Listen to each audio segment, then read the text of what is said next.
never know where life will lead us or what may hinder us along the way. But while every day can feel like one big question mark, it doesn't have to. With the right insights, strategies, and solutions from Western and Southern Financial Group, together we can look ahead to leave the unknown behind. I mean, what's pro football focus doing? Last week they had Brady. This week they got Brady. We're literally doing it differently from everybody else. As a matter of fact, moving forward from this point on, I will not make reference to PFF. Ready to get into it? Yeah. All right. We're going team by team. I would be very careful about slinging stuff. Am I going to get sued? We got legal on this? I like football season, all the things that go with it.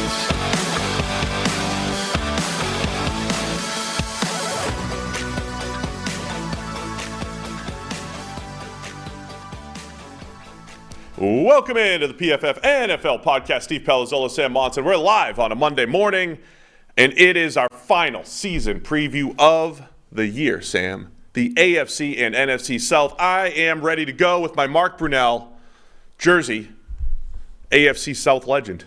Yeah, you are dressed for the occasion. I am. It's tough trying to figure out, what shirt to wear, make sure I didn't, did I wear this on the last show? It's always good to break it up with a Brunell jersey every now and again. Always. Who really wasn't an AFC South legend, more of an AFC Central legend.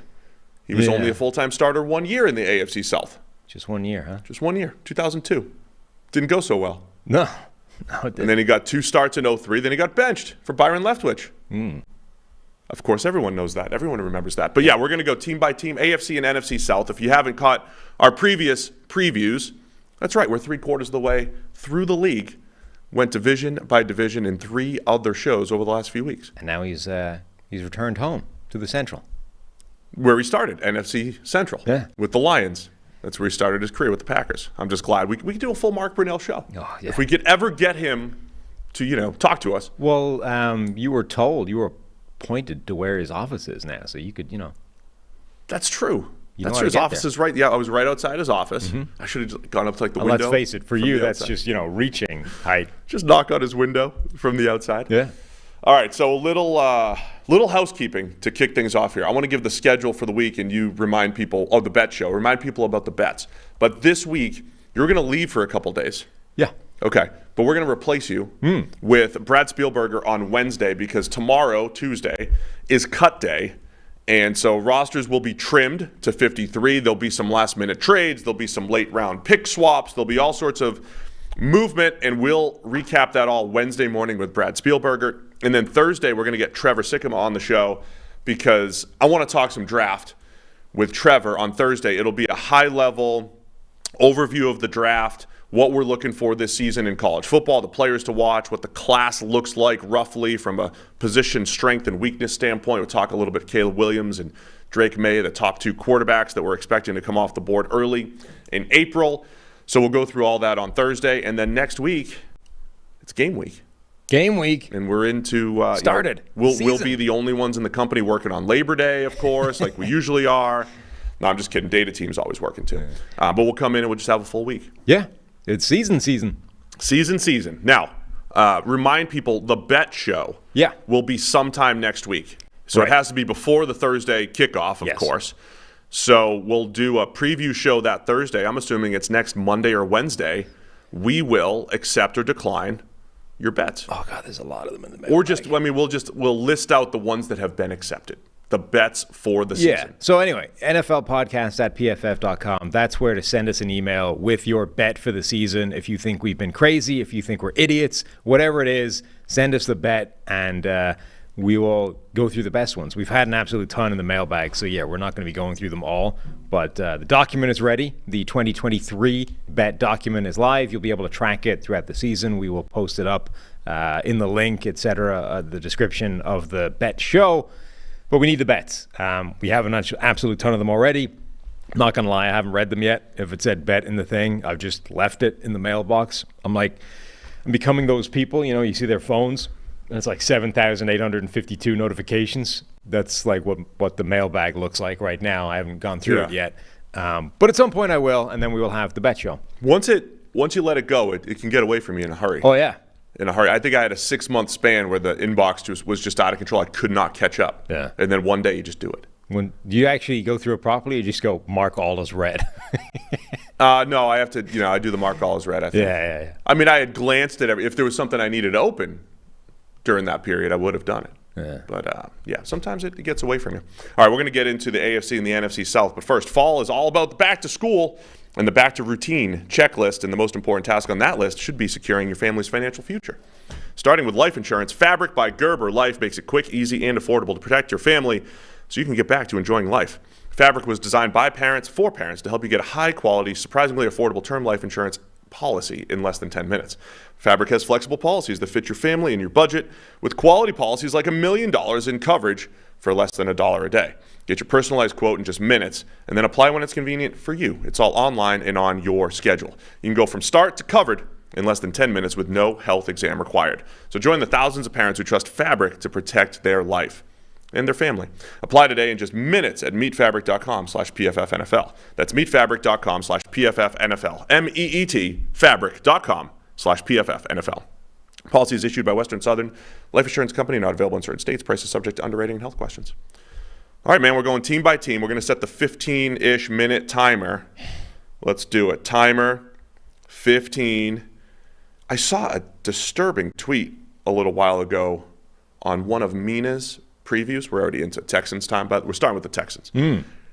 And there's some site or something that did little machine learning or text analytics on how positive or negative Mina was on one of her podcasts. Really? For like the NFC South or whatever it was at the time. Okay.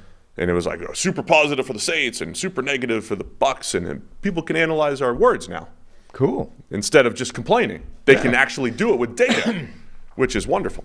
All right, so let's go. Houston Texans are up first.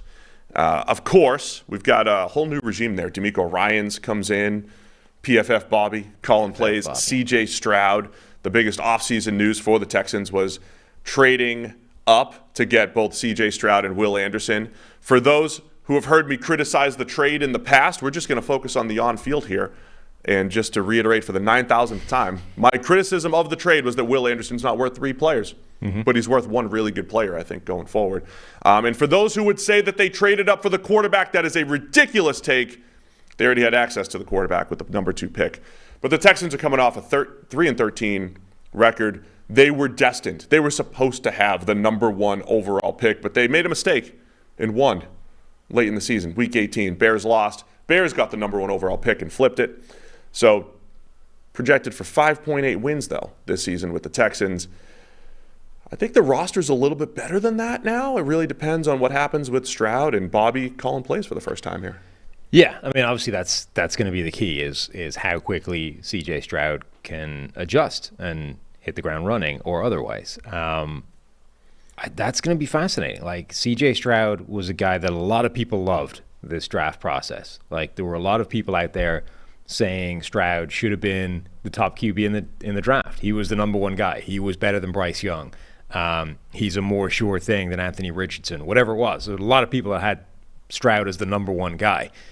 I was always lower on Stroud than most people. I think there are concerns there.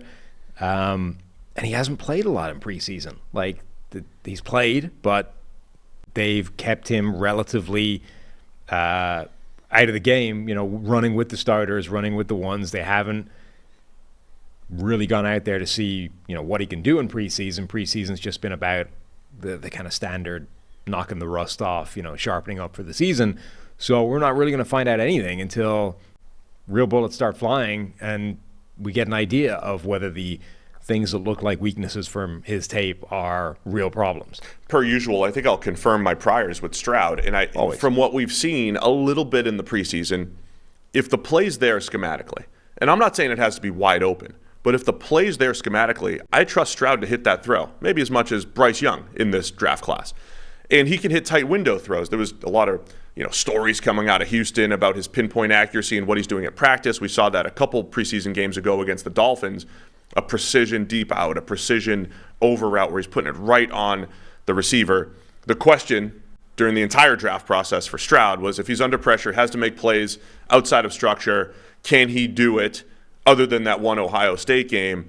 I think that still remains to be seen. So I think it's going to come down to that offensive line, which looks solid on paper. Remember, they're the team, after all this time, they're the team that traded for Josh Jones from the Arizona Cardinals for a fifth, and pick swap in the fifth and the seventh got flipped. But Josh Jones could come in and play right tackle while Titus Howard is hurt. Shaq Mason comes over this offseason. Laramie Tunsil's one of the better pass-protecting left tackles. It looks like 3/5 of that line is solid. We'll see what happens with year 2 of Kenyon Green at left guard. So to me, it comes down to the Shanahan derivative scheme here, putting Stroud in position to succeed, a solid group of playmakers, especially if Tank Dell's getting his time. So we could see some ups and downs as any rookie, but I think Stroud will be solid for a rookie this year. I feel like his strength is the thing that Trey Lance is struggling with the most at the moment. Like that idea of the cardinal sin in the Shanahan offense is passing up the thing that's dialed up in the play call, the play design. Like Shanahan's offense is exceptionally good, probably the best in the NFL, at ensuring number one is always open. And sometimes number one won't be open. You'll have to go to 2 to 3, work through a progression. But that's probably the best offense in the NFL at getting number one open as often as possible. And through preseason, like the defining characteristic of Trey Lance's play was he was passing up number one all the time, even when it wasn't, covered, all those kinds of things. I feel like the one thing CJ Stroud is going to do as often as humanly possible, and probably quite well, is target number one. Even when number one isn't open, it's going to get him into some trouble. But in this offense, that's probably the best way to default. Like, I think certainly the coaches would prefer they take that approach than the one Trey Lance is taking at the moment, which is, hesitating and trying to go to 2 to 3. Just assume number one is going to be open. If it's not, that's as much on me as it is you. And at some point, we'll work on, not throwing it right to a safety when number one isn't, in fact, open because there's a safety lurking there. But, let's just trust that the offense is generally doing the right thing and target that guy. That, I think, is what Stroud is going to have to do well right away. And therefore, we hope that, Bobby's scheming number one open as often as possible. And as I mentioned earlier, I think the Texans roster will give him enough of a chance to succeed. It's not a great supporting cast, but again, let's remember Nick Caserio comes in a couple years ago before they had traded Deshaun Watson. Our criticism of Nick Caserio is it feels like all you're adding to this roster is special teamers who could start. Special teamers who, on this Texans roster at the time, are going to play football. I thought this offseason they did a nice job of bringing in players who have been above average starters over the last couple of years. That's not flashy, but when you add it all up, you add a Robert Woods in if he stays healthy. I mentioned Shaq Mason at guard, Jimmy Ward in the secondary at safety, even just a Sheldon Rankins at defensive tackle.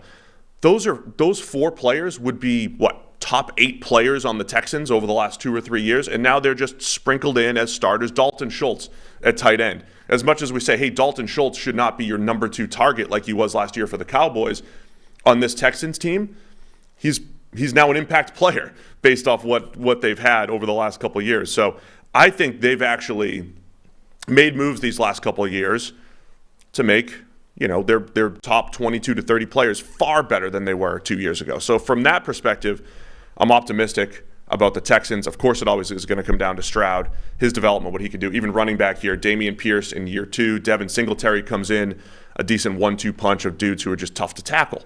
And we know that the Shanahan scheme, they're going to want to run the ball, so those guys will have opportunities. There'll be play action off of that. So I think the offense will be all right, especially if Tank Dell, as we mentioned earlier, gets some time early on here as a rookie. Yeah, I think it needs to sort of settle itself and sort itself out in terms of what that hierarchy is going to look like from a receiving point of view. Like Nico Collins might still be their number 1 receiver. Robert Woods is the guy that has the highest sort of proven track record ceiling in the NFL. Like, you don't have to go back that far to find Robert Woods looking like one of the best wide receivers in the NFL. Then obviously injury hits him and he wasn't the same guy in Tennessee. The Texans bring him in as I think a really solid sort of buy low type of high reward, low risk move. But is Robert Woods capable of getting back to where he was? Is he going to go somewhere in the middle, or is he done?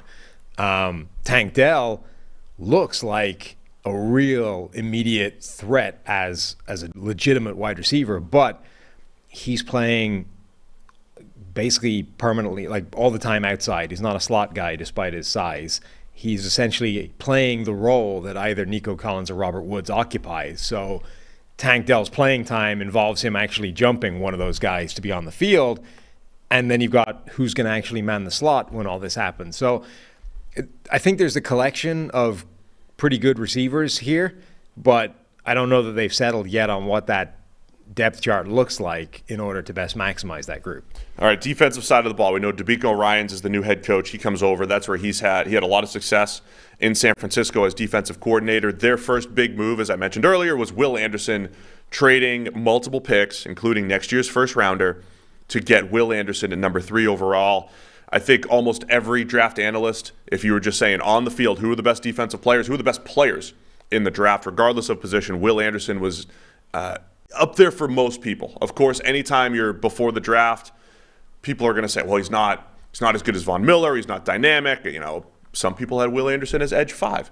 But I think overall the consensus was it's Will Anderson and Jalen Carter as the best 2 defensive players. The Texans get Will Anderson.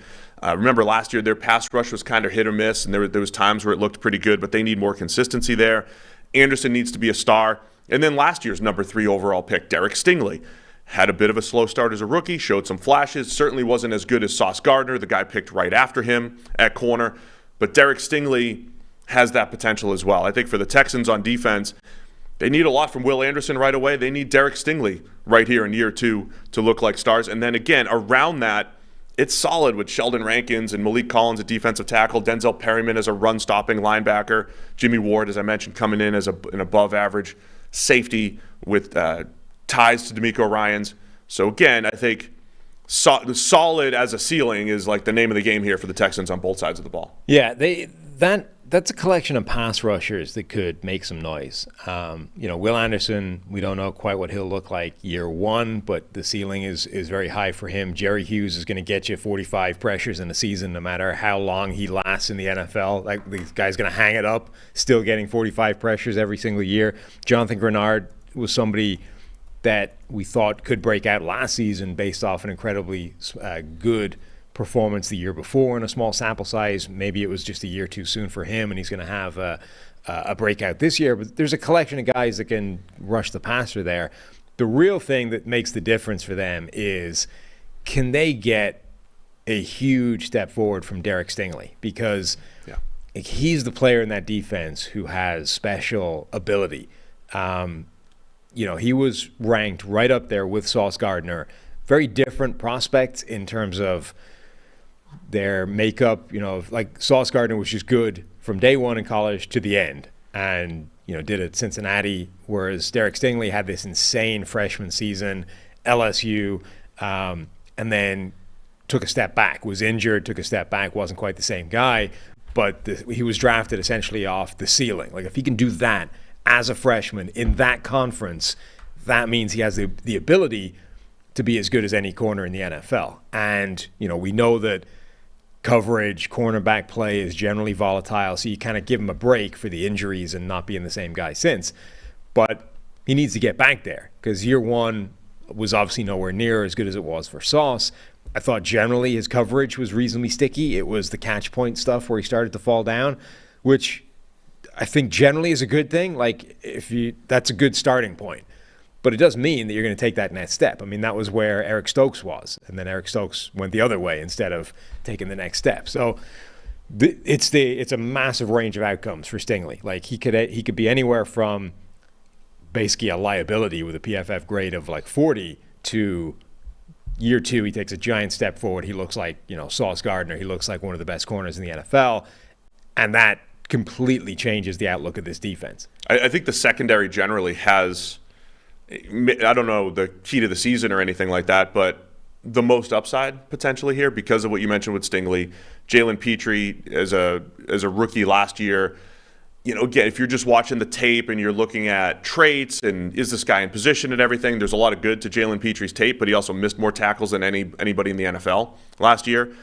that usually doesn't stay. Like, I don't expect him to miss 30 plus tackles again this year. If you just cut that in half, right, which is still not great, but if you just cut that in half, Jalen Petrie looks like a far more impactful player. I know it's a big if. Tackling is the name of the game with football, but Petrie's got potential. Jimmy Ward, Derek Stingley, Steven Nelson, always just a good, solid corner, and then Desmond King in the slot as a starting 5. If we said at the end of the year, hey, the Texans could be a top 8 secondary, that's in the range of outcomes, I think, for the Texans. Of all their position groups, I think the secondary has the highest potential. But as you mentioned, could go either way there for Houston. So anyway, my overall take on Houston is moving in the right direction. Would you agree? Yeah, I mean, definitely moving in the right direction.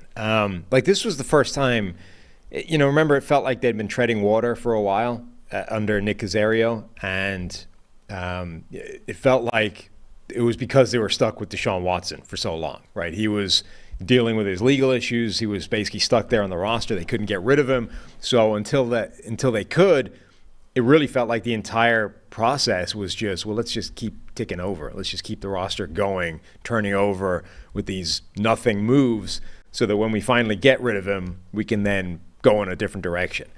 And then they did. They made the giant trade. They got rid of him. They had these draft picks. And it felt a little bit like they kind of repeated it. They kept on doing these sort of low-level, just roster turnover moves, which I think might be just kind of how Nick Caserio does business. Like, I love these bargain basement guys. Like, I'm going to find a few of them every year. But the draft was a real statement of where they want to go. We get C.J. Stroud. We then do the Will Anderson thing, the giant trade that, numbers would say is just a negative EV type of move. But that was the first real statement of we are going in this direction. But now, like with every team with a young quarterback or a rookie quarterback, I mean, nothing moves the needle more than what C.J. Stroud is going to be. All right, the over-under for the Texans is 6.5 for this season. I do expect, Stroud, if he starts slow and then kind of like Kenny Pickett maybe last year, it becomes pretty solid down the stretch and you show signs of life. That's how Stroud's career went at Ohio State. Kind of started slow, panic in week 1 or 2, but then he ended up being pretty good. So over under 6.5 here for the Texans. Under. Going under? Mm-hmm. I'm going over. Am I over, everybody? We'll just stay over with the Texans. You need to run the text analytics on what your over or under is. I'm just trying to show well when they run the text analytics and the machine learning and the AI on my positivity. I want to make sure that I stay true to that as you're bringing us down here on the show.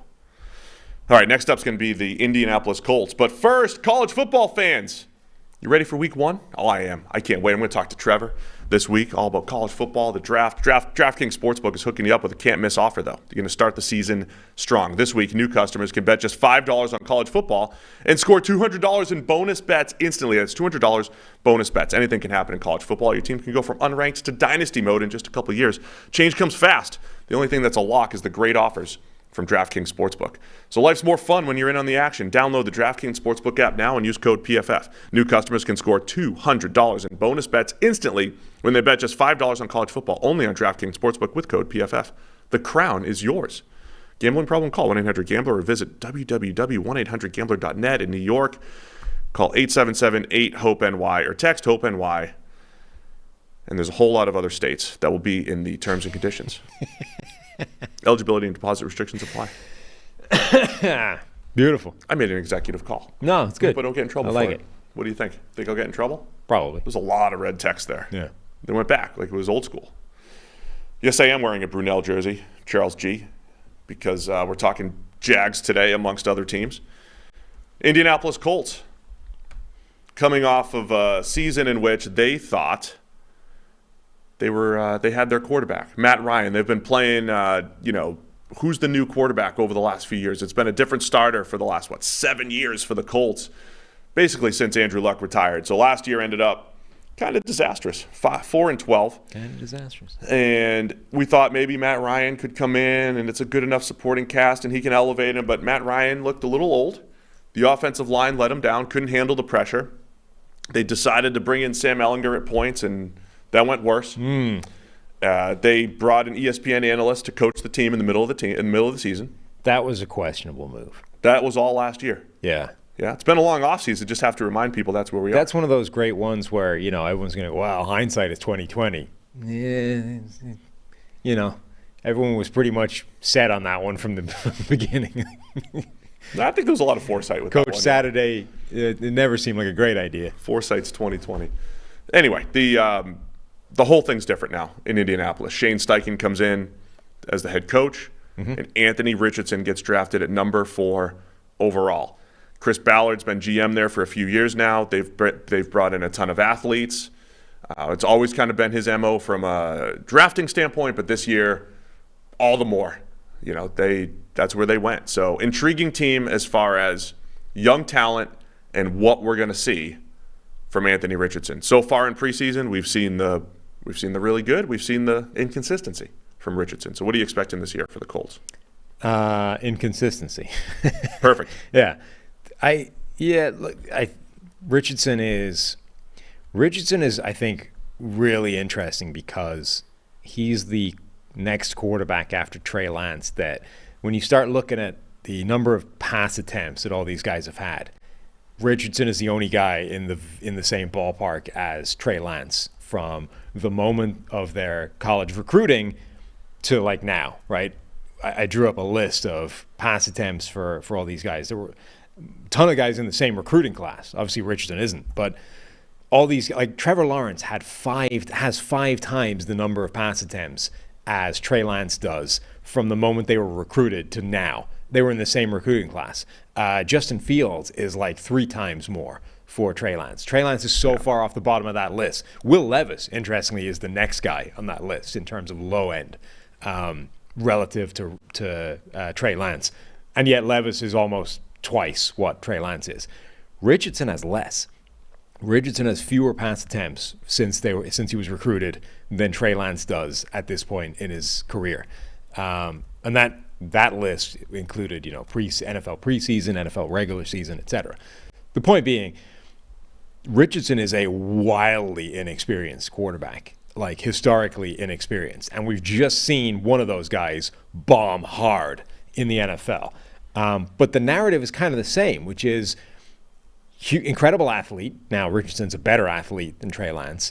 Great arm, talented, and needs the reps, needs to play. And the Colts recognize this, which is why he's the starter. Like, they're not going into this saying, we're going to give him a year on the sideline, he's going to learn from the bench, blah, blah, blah. Like, they recognize he needs those reps. He needs pass attempts because he's going to need to read defenses. And one of his turnover-worthy plays in preseason against the Eagles, you can kind of see it in action. Like, it's an RPO, and he misreads it. And he realizes halfway through throwing that he's about to throw it to a linebacker and tries to pull it down and loses the handle, and it's a fumble, right? But the point being, you could sort of see in real time, this is him learning. Like, this is him reading something that he hasn't seen before, and it was about to result in an interception, and he tried to back out of it and didn't manage to get it done. But he needs a season of those, right? He needs an entire season of seeing NFL defenses, disguise coverages, all the things he hasn't seen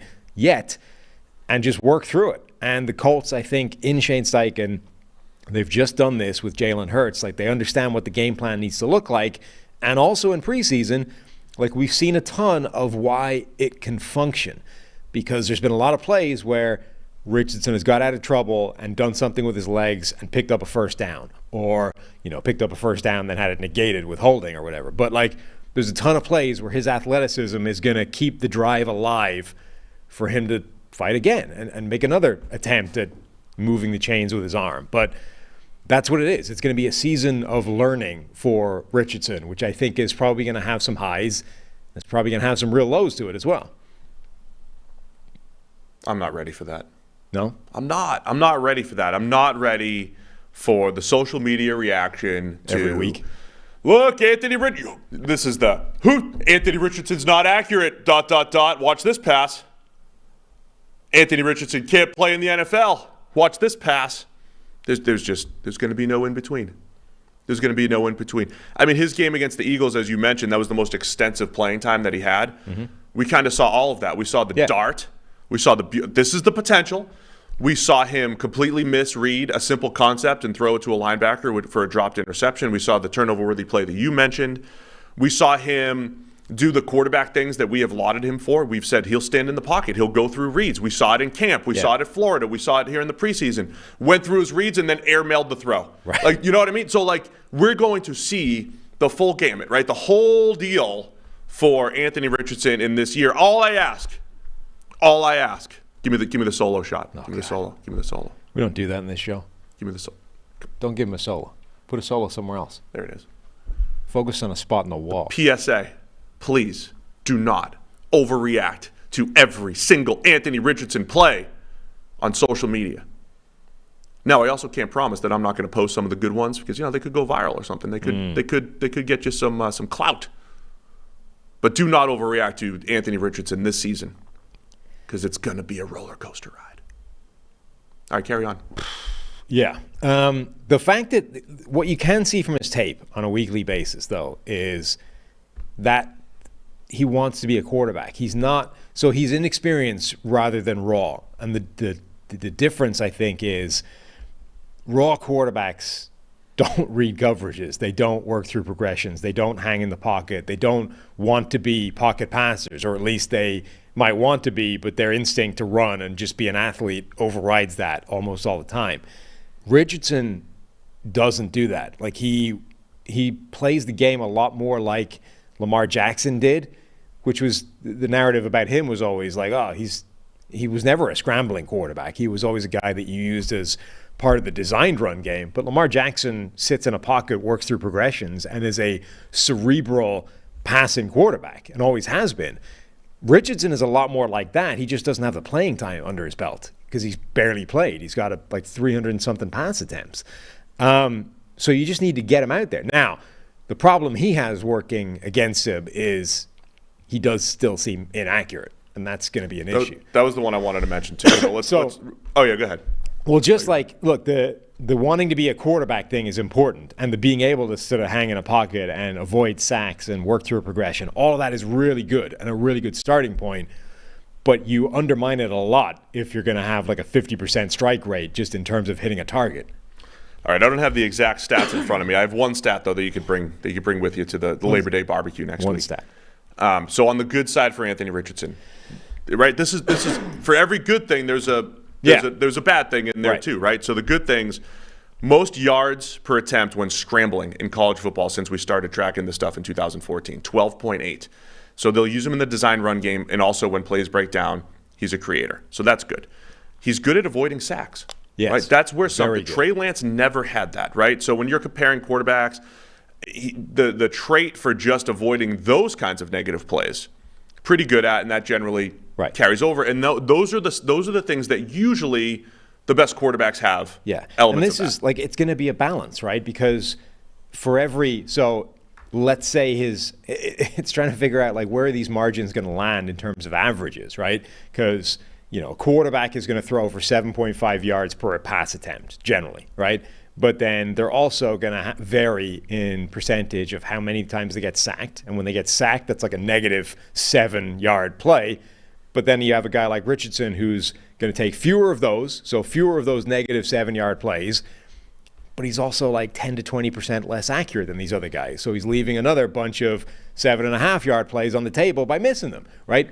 And it's really a case of just when you throw 600 pass attempts or when you drop back 600 times, where are those two things going to end up? Like, which is it, a net negative or a net positive relative to like the average quarterback? All right, I found the stat that I wanted to. When we were doing the quarterback preview, I cherry picked just to paint a picture accuracy percentages in college, just because you want to see this group, right? This is the group that I picked. Justin Herbert was at 58%.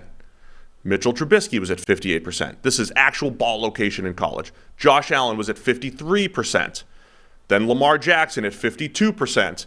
And then near the bottom of this list that I showed you here, Trey Lance, 47. Yeah. Anthony Richardson, 46. And my concern with Trey Lance in that 2021 draft class, of that first round 5 quarterbacks, he was in a different world of inaccuracy plus the inexperience. Richardson right now is in a different world of ball location, accuracy, percentage. Now, I put Josh Allen and Lamar on this list to show they weren't great either, and they improved. Okay? So it's possible, at the same time, Trey Lance is in the news because he just got traded, and Richardson is right in that same ballpark as Trey Lance. I'll have the same take, though. Richardson, if you use his rushing ability, if you tap into that, it'll mitigate some of this. It'll create more open throws, create bigger windows, and you can mitigate some of the accuracy issues. Yeah, it's absolutely the concerning thing if you're a Richardson fan is that when you look at, actual ball location type accuracy data, the only two people who are as bad as that were high draft picks are him and Trey Lance. And because we're literally 5 minutes away from Trey Lance bombing, that's not great in terms of the feels. But it's not, it is different. Like, remember, there was an adage for years, and we were part of it, that you can't fix inaccuracy. If you're inaccurate, no shot. You can't do it. It's not going to get better. It's one of those things you either have or you don't. And then Josh Allen comes along and goes from one of the least accurate quarterbacks in the NFL to one of the most accurate. Apparently, you can fix accuracy. Now, whether you can do that without, the circumstances that Josh Allen had or the individual coaches or whatever it is, that's a different question. But you can fix fundamental inaccuracy, which is what Anthony Richardson is dealing with at the moment. I also tend to assume that it's easier to do when you've only had 300 and something passes from your moment of recruiting to now than it is if you're like 2,000 pass attempts into this thing and you're, fairly locked into a mechanical process, et cetera, et cetera. But that's what he's battling against. Like, you're going to have this entire season where he just needs to get reps, and then you have to hope that he's not so inaccurate that it's not a fixable thing. All right. Apologies for spending all of the Colts' time on Anthony Richardson, but it's one of the stories of the NFL season. It's going to be awesome watching Anthony Richardson and not overreacting. As far as the rest of the roster goes, you and I have both said the offensive line woes that the Colts had last year probably shouldn't be there this year. They've got good players, and they probably won't all get hurt again. Bernard Ryman at left tackle was solid as a rookie, got better as the year went on by wide margin. Braden Smith, one of the better right tackles in the league. Quentin Nelson, maybe slowing down on that Hall of Fame path, but still should be a very good guard. So Ryan Kelly, pretty good at center. I mean, 3 to 4 out of their starting 5, we should be getting good play from. Run blocking, pass blocking, plus the added RPO game and protection from Richardson. So that should be better. It should be fine. The question's going to be the playmakers too. Michael Pittman as your wide receiver 1. Josh Downs comes in as a rookie. I liked him a lot during draft season. He'll be playing out of the slot. Can Alec Pierce take that next step on the outside? He looks like more of a flashy big play receiver, but maybe not consistent enough. He just doesn't look good at the moment is, I think, the bigger problem. Alec Pierce, I think, is becoming a concern in this offense. Like, what you're going to get from Michael Pittman. Josh Downs, I think, will be an important player for them. Isaiah McKenzie is there as well. Alec Pierce looks like the issue. He didn't impress in a rookie year where, that's almost become the expectation now. If you're going to do anything in the NFL is you kind of hit the ground running. Now, not everybody does. So you're like, all right, let's see a step forward from Alec Pierce. It's only preseason, it's only training camp, but we haven't seen it yet. And in fact, it looks like more of the same. So that's starting to look like a real potential problem spot in this offense. You've also, of course, got the lingering specter of Jonathan Taylor demanding a trade. Is he going to be there? Like, what is the deal there? Yeah, so as of record time right now, we're live on a Monday morning. Jonathan Taylor has a deadline of tomorrow, Tuesday, to be traded, or else what? I'm not sure. But he heads into the last year of his contract. One of the best running backs in the NFL, was maybe the best in 2021, coming off an injury-riddled season. We'll see what happens with Taylor, although I really want to see him in the backfield with Anthony Richardson, because you'll have some of those games where Richardson goes, like 5 for 17 with, 120 yards on the ground, and Taylor gets 150 yards on the ground, and it could be successful. It might be ugly, but successful, and I think Jonathan Taylor and that offensive line can make that happen. Defensively, as I mentioned earlier, a lot of athletes. I think the front 7 can be pretty good. Kwity Paye heads into, year 3 now. DeForest Buckner up front. Friend of the show, Kwity Paye. Kwity Paye, friend of the show. Also Shaquille Leonard, friend of the show, though that was Darius. Darius Leonard. But Shaquille Leonard comes back. We'll see what he looks like coming off of injury. The biggest question mark, though, is going to be in the secondary. They traded Stephon Gilmore this offseason, and now it's going to be, as of right now, we're looking at Darrell Baker Jr., Dallas Flowers, Darius Rush, Juju Brents, a couple rookies there, all trying to fill in at corner. Yeah. So the secondary is the biggest question for the Colts. Outside of Kenny Moore in the slot, that is not a confidence-inspiring group of cornerbacks. Now, it's very young. I mean, they could be starting 2 rookies. Like Darius Rush and Juju Brents could be starters pretty quickly. But this is our standard line, right? If you're relying on multiple rookies at corner to start, you've got problems. Yeah, so we'll see what happens with that front. Grover Stewart had a really nice year last year at nose tackle. I'm intrigued by that group, where I don't know how much they can mask, but when we were there in person, we said, hey, all the different body types and guys that have been successful in the past. I think the front 7 has potential. My biggest question is going to be in the secondary, though, for the Colts. And, of course, the overall question, what happens with Anthony Richardson? So we mentioned the Texans 6.5. Was the over-under for them was 6.5. Same number for the Colts. They're in similar positions as they have rookie quarterbacks, but and maybe solid rosters. But 6.5 here for the Colts. What are you expecting here besides the unexpected? Yes, besides the unexpected. I feel like they're going to go under as well. I just think this year is about survival for them. And they might not survive great for the beginning.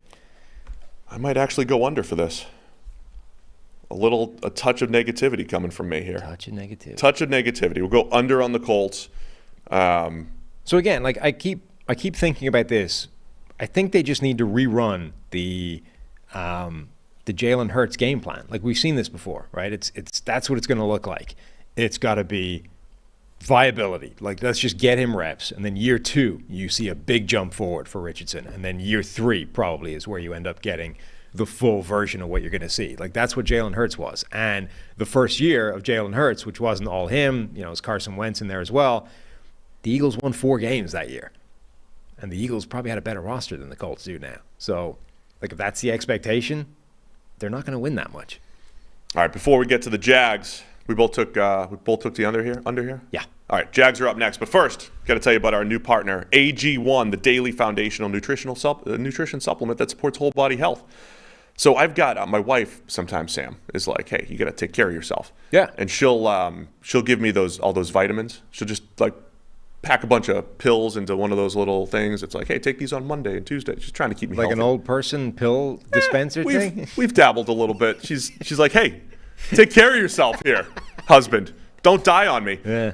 But AG1 takes care of all that. You just drink that. It takes care of all my nutrition at the beginning of the day. Drink it in the morning and just feel great for the rest of the day. So you and I are both drinking AG1 here. Yeah, only I don't require the old person pill dispenser. I can just, grab the sachet, whack it in the water, mix it all up, down it. It's easy. Grab the sachet and whack it in the water. Uh-huh. That's how simple it is. Why did I just repeat that? Anyway, all great athletes have one thing in common. They take care of their bodies. I was once one of them. And a huge part of that starts with optimizing whole body health. And a lot of them are drinking AG1 as well. That's why I'm a huge fan. With every daily serving, we're all just setting ourselves up for success with 75 high-quality ingredients that give us all the daily nutrients to support energy, focus, strength, and clarity. I also like that it costs less than $3 a day. That's it. Pretty good if you ask me. It's a really effective daily habit that leads to great overall habits with high-quality sourced ingredients. It's a big win-win here with AG1. If a comprehensive solution is what you need from your supplement routine, then try AG1 and get a free 1-year supply of vitamin D and 5 free AG1 travel packs with your first purchase. So go to drinkag1.com/PFF. That's drinkag1, the number 1.com/PFF. Go check it out. All right, the Jags are up next, man. Coming off with a lot of excitement in Jacksonville. The favorite to win the AFC South, coming off a year where Trevor Lawrence finally started looking like a star right around, week 8, 9, whatever that was. They get into the playoffs, have a miraculous comeback against the Chargers, played tough against the Kansas City Chiefs in a loss, but ended in a 9-8 record last year for the Jags. They're projected for 9.7 wins here per PFF. Yeah, the favorites. They are the team to beat in this Like it's division. 1999. Like it's 99. Just like Mark Brunell to Jimmy Smith and everybody else they had all over again. Do you want a quick 99 preview? Okay. Coming off of a tough divisional loss against the Jets, the Jags went to free agency and grabbed Carnell Lake from the Pittsburgh Steelers. They bring in Dom Capers to reshake this offense, to become a defensive team right away, one of the best defenses in the... Okay, well, go ahead. Yeah. We'll get Seth Payne on here again later to preview 99. Great. Yeah, that's another one of those bonus shows that I don't need to be a part of. No, like the Would you pay for a Jags 99 Jags bonus show? I mean, that's what the YouTube upsells are made for. Let me know. You and Seth Payne talking about a game that happened 20 years ago. Yeah, look, there's a lot of similarities between Jacksonville and Detroit. They are two usually bottom-dwelling franchises. Obviously, Jacksonville had that spike in 2017, but generally, they're not at the top of this division, and all of a sudden they go into a season as the favorites for the division, and justifiably so. And now they need to adjust to that favorite tag. Trevor Lawrence was drafted for this reason. This was a guy being talked about as the best quarterback prospect to enter the NFL since Andrew Luck, Peyton Manning, John Elway. Depends how far you want to go back, but genuinely generational. I mean, Andrew Luck was 2012, so that's 10 years, 20-something, 25 basically for Peyton Manning, and then got back to the early 80s for John Elway. So that's about as generational as it gets. Urban Meyer derailed that for a while with his coaching tenure. Did that show up in the Swamp documentary thing? It was one of those text at the bottom. Urban Meyer went to the NFL. It was disastrous. Urban Meyer went on to coach Ohio State, win a national title, go to Jacksonville, got fired, and it was Urban Meyer went on to coach in the NFL. Yes. ... The hero of Swamp Kings got a little text with his downfall. Yeah, okay. In the last few years. Yes. Anyway, so Urban Meyer derailed the Trevor Lawrence hype train for a while, but once you got rid of him, it started to bounce back, and we saw last season what Trevor Lawrence is capable of, and now you take that and you add Calvin Ridley to it. So the hype, I think, is justifiable. I mean, there's a reason this team is thought of as the favorite for the division. It's so funny. I don't want to overreact to everything that people say to us, right? We were slow to crown Trevor Lawrence, you and I in particular, right? There was a point, the first year and a half of his career was not good, Trevor Lawrence, and not good in ways that we didn't expect. I expected a dude who was going to be dropping big-time throws in there, maybe make a few mistakes as a rookie, and it was just bad overall. Yeah. And he would show glimmers. He'd show glimmers. And as soon as he showed glimmers, there were other people that jumped on and said, okay, Trevor Lawrence is getting it. He's getting it. We were slow to jump on that bandwagon. Now, you get the other people who are like, I mentioned he was a second-year breakout last year. I went and listed all the second-year breakout quarterbacks since Mahomes did it in 2018. There's been one per year, a guy who in his second year either became an MVP candidate, or whatever it may be. Trevor Lawrence was that guy last year. Now, it took him till week 9. And it was almost like a switch flipped. This doesn't always happen, but I saw a switch flip against the Raiders in a fourth quarter comeback situation last year in week 9, where Trevor Lawrence all of a sudden started to play like the guy we thought coming out of Clemson. So I don't think I'm overreacting to say that he broke out in year 2. I don't think I was overreacting to think his first year and a half was underwhelming. And I also believe, hey, he's here, okay? Trevor Lawrence is here. Now, the level of here is the question. In 2023, will we be talking about Trevor Lawrence as Patrick Mahomes, Joe Burrow, Josh Allen level? Will he be, Jalen Hurts? We still need to see it maybe one more year. At least I do. But are we talking about Trevor Lawrence as he's in the top 8? Yeah, he's there. He's Justin Herbert-ish. We can win with him. And we feel really good about it? Or are we talking about elite? Like he has a chance with a lesser Jacksonville team or comparable Jacksonville team to go into Kansas City, to go into Buffalo, to go into Cincinnati in a playoff game and win. That's the question. I think that's the levels that we're going to be talking about with Lawrence. I think he's going to be a top 8 quarterback and going to give the Jags a chance to win every single week and then make a little playoff run. Yeah. I mean, I think he's already shown he can be at that level. The skill position players are really fun. Like, this is a good group now. They were already okay, and then they add Calvin Ridley to that. And, Ridley's one of these receivers that may not have sort of prototypical X-receiver skill set. Like, he doesn't look like Julio Jones. And, in fact, in the same offense, he wasn't the number one while Julio Jones was there. But he's got that elite route running, high-end speed. He's good at the catch point. Like, he's got all the sort of skills to be just a very good wide receiver. And in a league that's sort of becoming less focused on that one alpha X receiver, like he can be your top guy. You've got a ton of targets to go around. You've got Christian Kirk, who you added already. This is a good group. Evan Ingram with his breakout and then contract extension.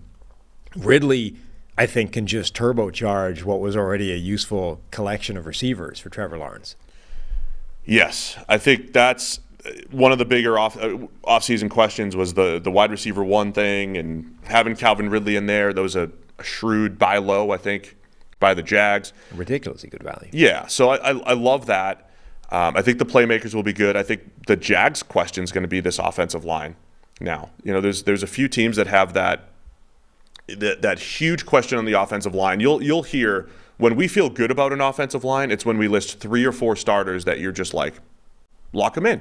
They'll be okay. If there's one weakness, maybe there's a second weakness, or maybe if there's an injury, they lack the depth. The Jags might just have Brandon Scherf as the guy that we can expect good play from, and he's coming off of his worst season at right guard. So we got a little bit below average play at center by Luke Fortner as a rookie. You get Ben Barch at guard. He's okay. Left tackle's Cam Robinson, but he's suspended to start the season. He's coming off his best year pass protection, but he's still not great despite, perception. Anton Harrison's going to come in as a first rounder and probably play right tackle.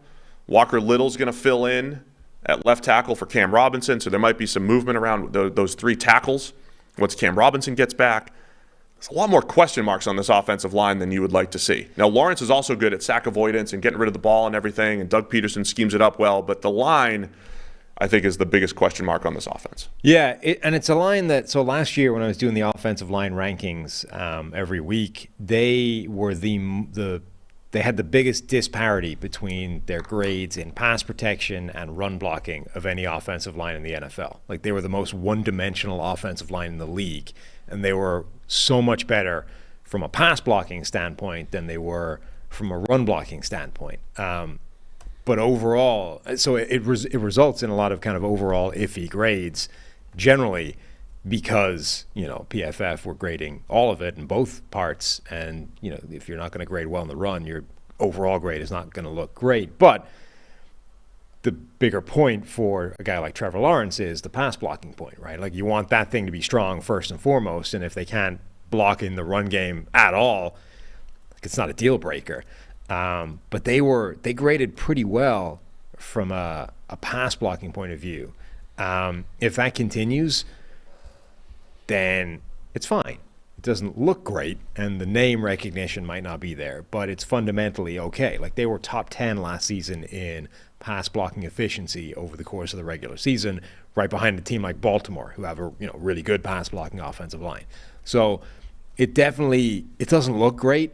And, you lose Cam Robinson, who's not, for 4 games, who's not amazing, but is solid at left tackle. Like, it's already looking relatively thin and potentially not great. You're expecting Anton Harrison to start right away.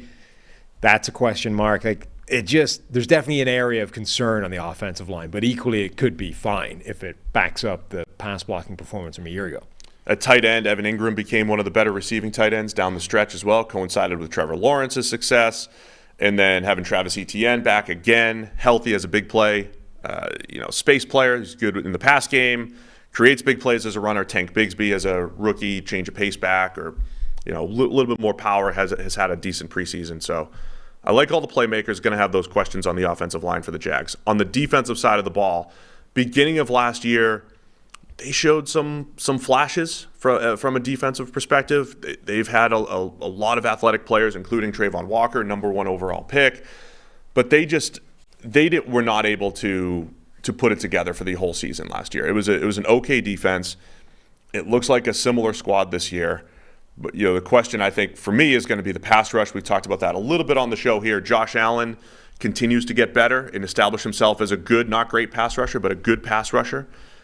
Who's going to be the guy opposite him? Kayvon Chason as a former first-round pick hasn't been great. Trayvon Walker was not great as a rookie, and we expected that, right? There's some growing to do. Can he take a step forward? Remember, Rashawn Gary took about a year and a half, kind of like Lawrence. Took about a year and a half for Rashawn Gary to go from athletic project to impact pass rusher. And so that might be what you're looking for from Trayvon Walker here. It still might be a few games. He looks the same. can hit the switch flip for Trayvon Walker this year, because I think they need it up front. They don't have the best defensive tackles. They don't have the best interior pass rush. The Jags need to be able to get pressure, and it looks like just Josh Allen and friends right now. What do you expect from Walker this year? I thought last year he was pretty good against the run. He's the dude like beats up tight ends if you align him over a tight end. He's not a good pass rusher yet. And we're looking at pass rushing from, can you win? Are you winning often enough? There were signs, right? He's long, he's athletic. You have to develop your whole move set. He's just not there yet. And when we always talked around draft time, the pushback is always, well, he'll learn, and he's never had to do it at Georgia. And it's like, yes, that's part of the risk. Part of the risk is not that you can never do it. It's when you've never been asked to really rush the passer and get after the quarterback 300-400 times a year. There's a development process. So he's in the middle of this development process. And if that's going to take time as part of your rookie contract, that's inherently risky. It's not a good enough excuse to say he wasn't asked to do that, because other guys like Aiden Hutchinson were asked to do it and did it well.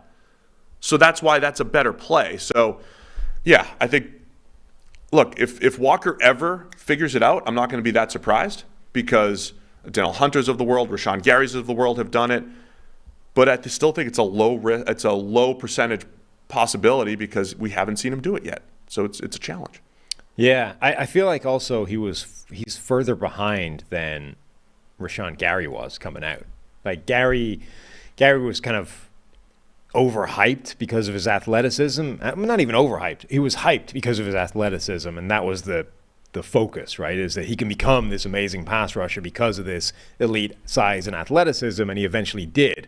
But he was so much further behind his athleticism in terms of production that we were like, well, let's tap the brakes. Maybe he's just not that great. And then he developed and became that guy.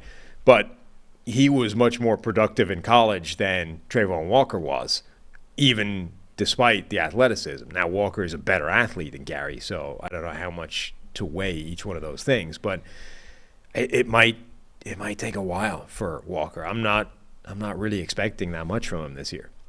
Yeah, so the other guys that they need to step up, Devin Lloyd, their other first rounder last year, there was some good, but it ended up being a below average season for him last year. Darius Williams has played pretty solid for them at corner on the outside. Tyson Campbell had a breakout season last year at corner, so they need those are all. Darius Williams isn't young, but Campbell's still young. They're relying on a lot of young players here on the defense. Intriguing young players who have done it, got to do it again. If they're an average defense, I think they're in the playoffs and, competing. I think if they can become a top 10 defense by EPA per play or whatever metric you want to use, if they're a top 10 defense, then and Trevor Lawrence becomes the star and remains the star, then you're talking about competing with the best teams in the AFC. Yeah, they have, I think, more component pieces than they typically do, but it feels like the same story every year for Jacksonville, which is they need 2 or 3 players, like talented former first-rounders in a lot of cases. They need 2 or 3 of those guys to take a big step forward. Otherwise, they're going to have problems. Like Trayvon Walker, Devin Lloyd, Tyson Campbell took a huge step forward last year. He looks legit. If they can keep Darius Williams on the outside and playing really well where he typically does, that's a really nice cornerback tandem. Their safeties are good, but they need like 1 or 2 of those guys to really step up, because Josh Allen is a good player, but he needs help. Aloakun is pretty good at linebacker, but he spent his entire season last year basically getting Devin Lloyd lined up, or when it wasn't Devin Lloyd, Chad Muma was there trying to help him out. Like, he needs somebody at the linebacking group to help him as well. They just need 1 or 2 of those guys to really improve and justify the draft spot. All right, the over-under for the Jags is 9.5. So how much are you buying into the Jags? Are they a 10-win team in a 17-game schedule? I mean, I'm buying in. I think that they are the rightful favorite for that division. So the rightful favorite for division should be winning 10 games. Let's give it to them over. They won the division last year with 9. Yeah. I think you'll get better play from Lawrence from start to finish. I'll go over. For the record, the 99 Jags went over. I don't know what it was, but they won 14 games. 14-2 during the regular season. So look at that. Timer is up. Nailed it. Let's repeat it. Just press repeat. We're on to the Tennessee Titans. Second year in a row, I believe, we've remembered the Titans in our preview. We literally forgot them during a whole preview show one time. That's challenging. It's not great. I mean, particularly when you're doing it by division. I forgot the Texans. No, it was really like an all 32 show, and I think we forgot the Titans for something. I forgot the Texans for a preview on Chris's podcast. Rest in peace. Not Chris, the show. We forgot the Texans. That would be breaking news. That would be breaking news. I don't think this is the way he'd want it delivered to people either. No. He texted us this morning, hey guys, announce. Yeah. No. I don't think that's how he'd want it, put out there into the world. We're on to the Titans, fresh from coming to camp last week. We went to camp last week. We did. Titans camp. In Nashville. Ryan Tannehill coming back at quarterback. They were 7-10 last year. Projected to win 6 wins this year per PFF. It wasn't all bad the entire year, right? They were coming off of this crazy 2021 where they were the number 1 seed. Nothing on paper looked like they should be better than the Bills or the Chiefs, but they still beat them during the regular season. They lose in the playoffs to the Bengals. And then last year, early in the year, we expected them to just be the same team. It's Mike Vrabel as head coach. It doesn't matter. He elevates all the players. And then it just fell apart in a massive losing streak down the stretch. Because of injuries, we saw Malik Willis start some games. But he was they lost enough confidence in Malik Willis that they grabbed Josh Dobbs off the couch to win a must-win game. After like a game. Yes. They saw like one game of Malik Willis and went, nope, that's not happening. And then Josh Dobbs goes, plays against Jacksonville. They were hanging tough, and then they lose. I think it was a pick 6 or a fumble 6 that put Jacksonville over the top. The Jags had a fourth quarter comeback without a first down, I believe it was, some kind of record, first time since 2000. So Titans didn't look good with a 7-10 record, but still have faith in Mike Vrabel. What are you looking for from Tennessee here? This is one of those teams that starts with the offensive line. They were the worst offensive line in the NFL last season, and they are going to be fielding, 3 new starters up front? 4, is it? They changed 4 out of the 5 spots, and then the 5th one is suspended for a while. So there's definitely there's a proven track record of the offensive line that says, look, continuity in itself is important, right? Maintaining 5 guys, the same 5 guys, actually moves the needle in terms of how good that group is going to be from one year to the next. So generally speaking, changing 4 out of 5 guys on the offensive line is bad. But most of the time, when you're changing 4 out of 5 guys, it's because the 5 guys that started stank. So you're almost certainly upgrading every single one of those spots by changing just because they couldn't get much worse from where they were a year ago. So this is what Tennessee is battling now. It's like how important is theoretically upgrading 4 out of your 5 spots versus the fact that you've changed 4 out of your 5 spots and there is zero continuity right now along the offensive line. Then you have the added complicating factor of, well, let's look at the individual moves they made, and do you actually love any of them? Skoronski, I think, is a fantastic move for them. The rookie tackle out of Northwestern who's going to be playing guard for them. I don't know if you want him playing guard, but should either way be an upgrade for them. The rest of the moves, I don't know that you love them. The other thing that people are making a big deal or trying to figure out, what was the plan this offseason for the Titans? Remember, John Robinson, the GM, was fired during the season last year, a year after being the number 1 seed. Right. Reportedly, power struggle with him and Mike Vrabel. Vrabel unhappy that they traded A.J. Brown. We didn't love that move. Obviously, that didn't work out very well. And they made a lot of bad moves recently, personnel-wise. But this offseason, it was like, okay, you have Vrabel, still a good coach, can elevate players. Do you rebuild? You have Ryan Tannehill, older quarterback, still good enough, solid, but are you ready to move on? Should you trade Tannehill, start from scratch? And it's almost like every other move was back and forth between rebuilding and no, we're going to compete. That's me at camp. Just taking in Titans camp there. That's not perspective either. You're actually 2.5 feet taller than Ryan Tannehill. I am a lot taller than Ryan Tannehill. DeAndre Hopkins looks like small child next to you. A little child. Yeah. That's just me. Taking in the action. Yeah. Watching the special teamers. Really keeping an eye on the kicker situation, of which the Titans do not have one. Well, that's the most I'll say about the kickers. Not based off that evidence of practice. They literally don't have one on the roster right now, actually. Yeah. So, every time the Titans, they grab an Andre Dillard to play left tackle. Unproven left tackle, but they get him at a decent contract. So starter level contract, but not breaking the bank. So it's like, all right, we're trying to find players here. And then they're the team that goes to get DeAndre Hopkins as a win now type of move, which is great. Like, that's going to make the team better, but it's just funny because they're back and forth. They get Will Levis at the top of the second. By all reports, they may have wanted him in the first if Peter Skoronski wasn't there. So you get this, future look at the quarterback position. Man, imagine how much crap they'd be taking right now if they'd done that. If they took Levis at 11. Right, and he clearly isn't ready to start year one. Like, I wouldn't give that to him. I would say that's fine. You take your shots at quarterback, that's fine. I don't think the Niners deserve crap, really, for taking a swing at Trey Lance. Maybe it was too much to give up. At the time, I still would have taken Mac Jones probably over him. I thought that would have been a good fit. I got, somebody yelled at me on the air when we were live saying, this Trey Lance is the right move. And I said, Mac Jones is a better quarterback. That all happened. But, you take swings at quarterback, that's fine. I think there's a lot of revisionist history with the Trey Lance thing. Everybody thought that was fine at the time. He was. It's not like the. Don't go into it. No, we're not not doing it. The rawness thing is surprising. We knew that. We knew he was raw. He was raw. We're not talking the Trey rawness Lance. hasn't worked out. We're not. I'm cutting it off. We're not talking Trey Lance. I'm not letting you go down that path. We're not doing it. We're talking about the Titans. We got to remember the Titans. So, I don't know what to expect here. Derrick Henry, you were impressed with him in person? Well, he's huge. Big dude. I mean, that's not surprising. But it's one of those things, you see it in person, like that dude, he's comically large. Yeah.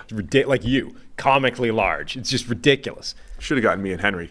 You and Derrick Henry would be a proportion size quarterback running back tandem, just like at 160% relative to the way it's supposed to be. Tajay Spears as the backup. Everybody loved him coming out. He is not the proportional backup like I would be. But Tajay Spears, it's going to be another run-heavy offense. But Nuke Hopkins, I think, massively changes everything. Like, this was a receiving core that looked problematic on paper, but it's that difference that a number one guy makes, where all of a sudden, when now you're talking about a receiving core that looked like a problem when somebody was number one, when that guy's number two and everyone takes your step down the depth chart, it suddenly looks way better. Like, Nuke Hopkins is the unquestioned number one, and he looks like it already. Like, every play for the offense is going to Nuke. That when Treylon Burks is your number two / gimmick guy / deep threat to free up some space for Nuke Hopkins, that works. Chig. Chig Okonkwo at tight end, Nick Westbrook-Akina. Look at this. We got footage. Look at how professional we are. Hey, see, it's pretty good. Practice footage. With the drill, the helmet thing. Helmet on a stick. Yeah. But, when those are your number 2, 3, 4 targets in the offense, it looks way better. But I don't know if any of it matters if the offensive line is still the worst unit in the NFL, which it could be. Ryan Tannehill's career. Here's my quick recap. He went from average to above average starter. He was an above average starter, right, for the Miami Dolphins. That was his career. And then in 2019, he takes over for Marcus Mariota. Let's just read his career grades. Oh, let's do that. Yeah. Let's do it. 68, 80, 75, 68, 74. He had a weird 2018 with a 45. Really weird. Out of line. But when he takes over as a starter in 2019, we have a 90 PFF grade. And then another 90 PFF grade in 2020. And an 83 in 2021. Those are the three highest grades of Ryan Tannehill's career. And some would attribute that to Derrick Henry and the Titans and Arthur Smith and the play action and all these things. It was A.J. Brown. It was the wide receiver one that Ryan Tannehill had never had. In Miami, they tried. Mike Wallace will be his deep threat. That'll open up the deep ball for Tannehill. He was just a solid quarterback his whole career in Miami. And I'm not saying he was a carry-the-team elite quarterback.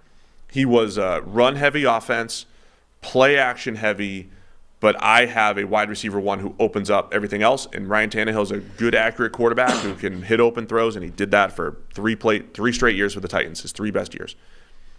Last year, A.J. Brown's gone. He's a 74 again. To me, that's pretty straight. And then Jalen Hurts goes from below-average starter to MVP race. A.J. Brown in Philadelphia. That simple, huh? Yeah, it's that simple. When you have mid-tier quarterbacks give you all the A-B analysis that you need.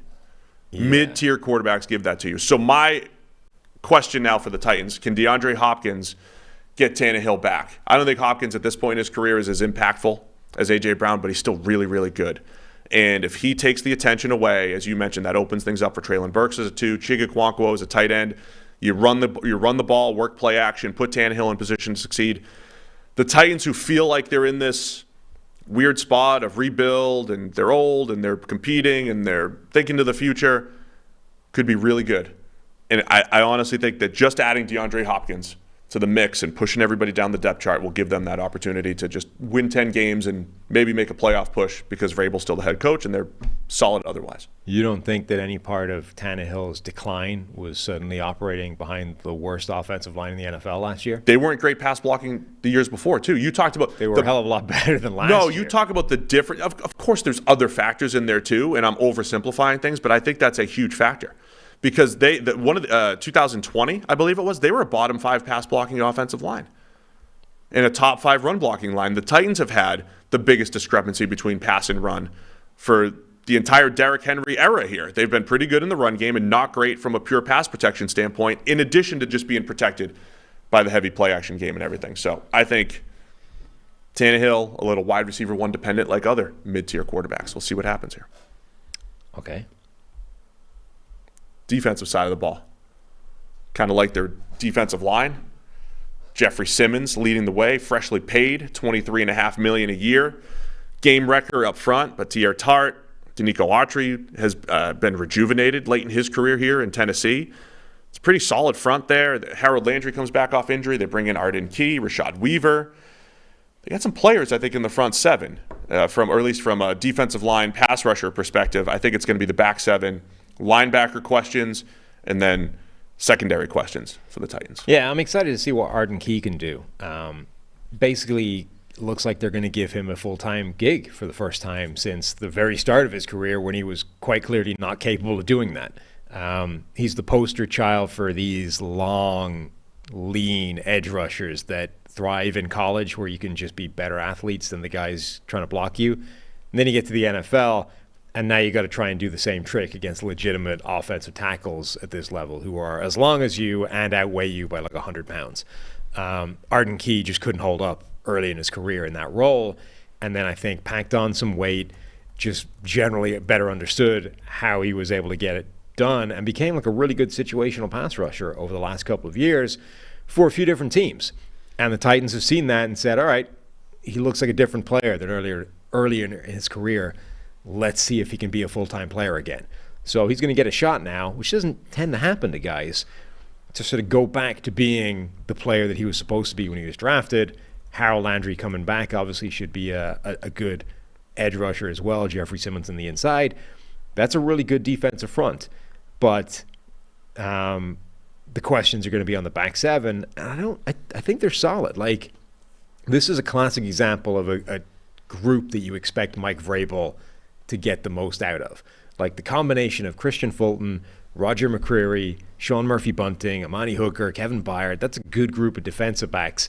Sure, linebacker is a question mark. Azeez Al-Shahir should be good. Who else is starting with him is a bit of a question, but if that's where your weakness is in a defense, that's where I would want it to be, like right in the middle at linebacker, where the difference between I've never heard of this guy and he's just league average is not that big. Yeah, it reminds me a little bit of the Texans, where I think the potential's there in the secondary with Kevin Byard anchoring things. Amani Hooker, he was a little bit worse last year than he was previously, but they have a bunch of players who have played well at given points. Sean Murphy-Bunting comes in from the Bucs, Caleb Farley. All the injury concerns that you had at draft time, that were reported at draft time, have essentially come true there for Farley. Is he ever going to be able to relive his potential? I was a huge Elijah Molden fan coming out, and he was pretty good as a rookie before getting hurt last year.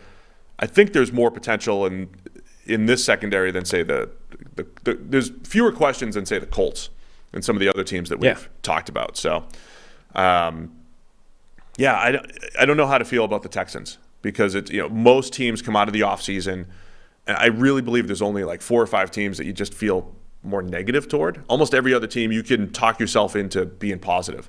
The Titans, it's a little bit harder to do that this offseason, unless Nuke Hopkins is really the dude that makes everything else go on offense. But I'm a big Mike Vrabel believer. I think they'll be better than the 7 wins last year. We'll see if he can bounce back from that. Over under 7.5 here. Yeah, I mean, they've improved in a couple of areas, even with the question marks about the offensive line. And again, theoretically, they should have improved the offensive line significantly. Changing 4 out of the 5 players on the worst line in the NFL should make it better. The question is how much better, and is it still going to be a problem? So I definitely think Tennessee it has the makings of being one of those rosters that might not look great on paper, but Mike Vrabel tends to get the best out. And then the only question is it going to be one of those teams where the offensive line undermines everything? And there's a few of those throughout the NFL. I generally think it's not going to be good, the line, but it probably won't be disastrous the way it was a year ago. We're moving on to the Atlanta Falcons, but NFL fashion advice on Twitter tells me elite jersey choice. Now, I'm assuming he's talking to me. We could be talking about the Uganda rugby jersey. Could be, actually. Yeah.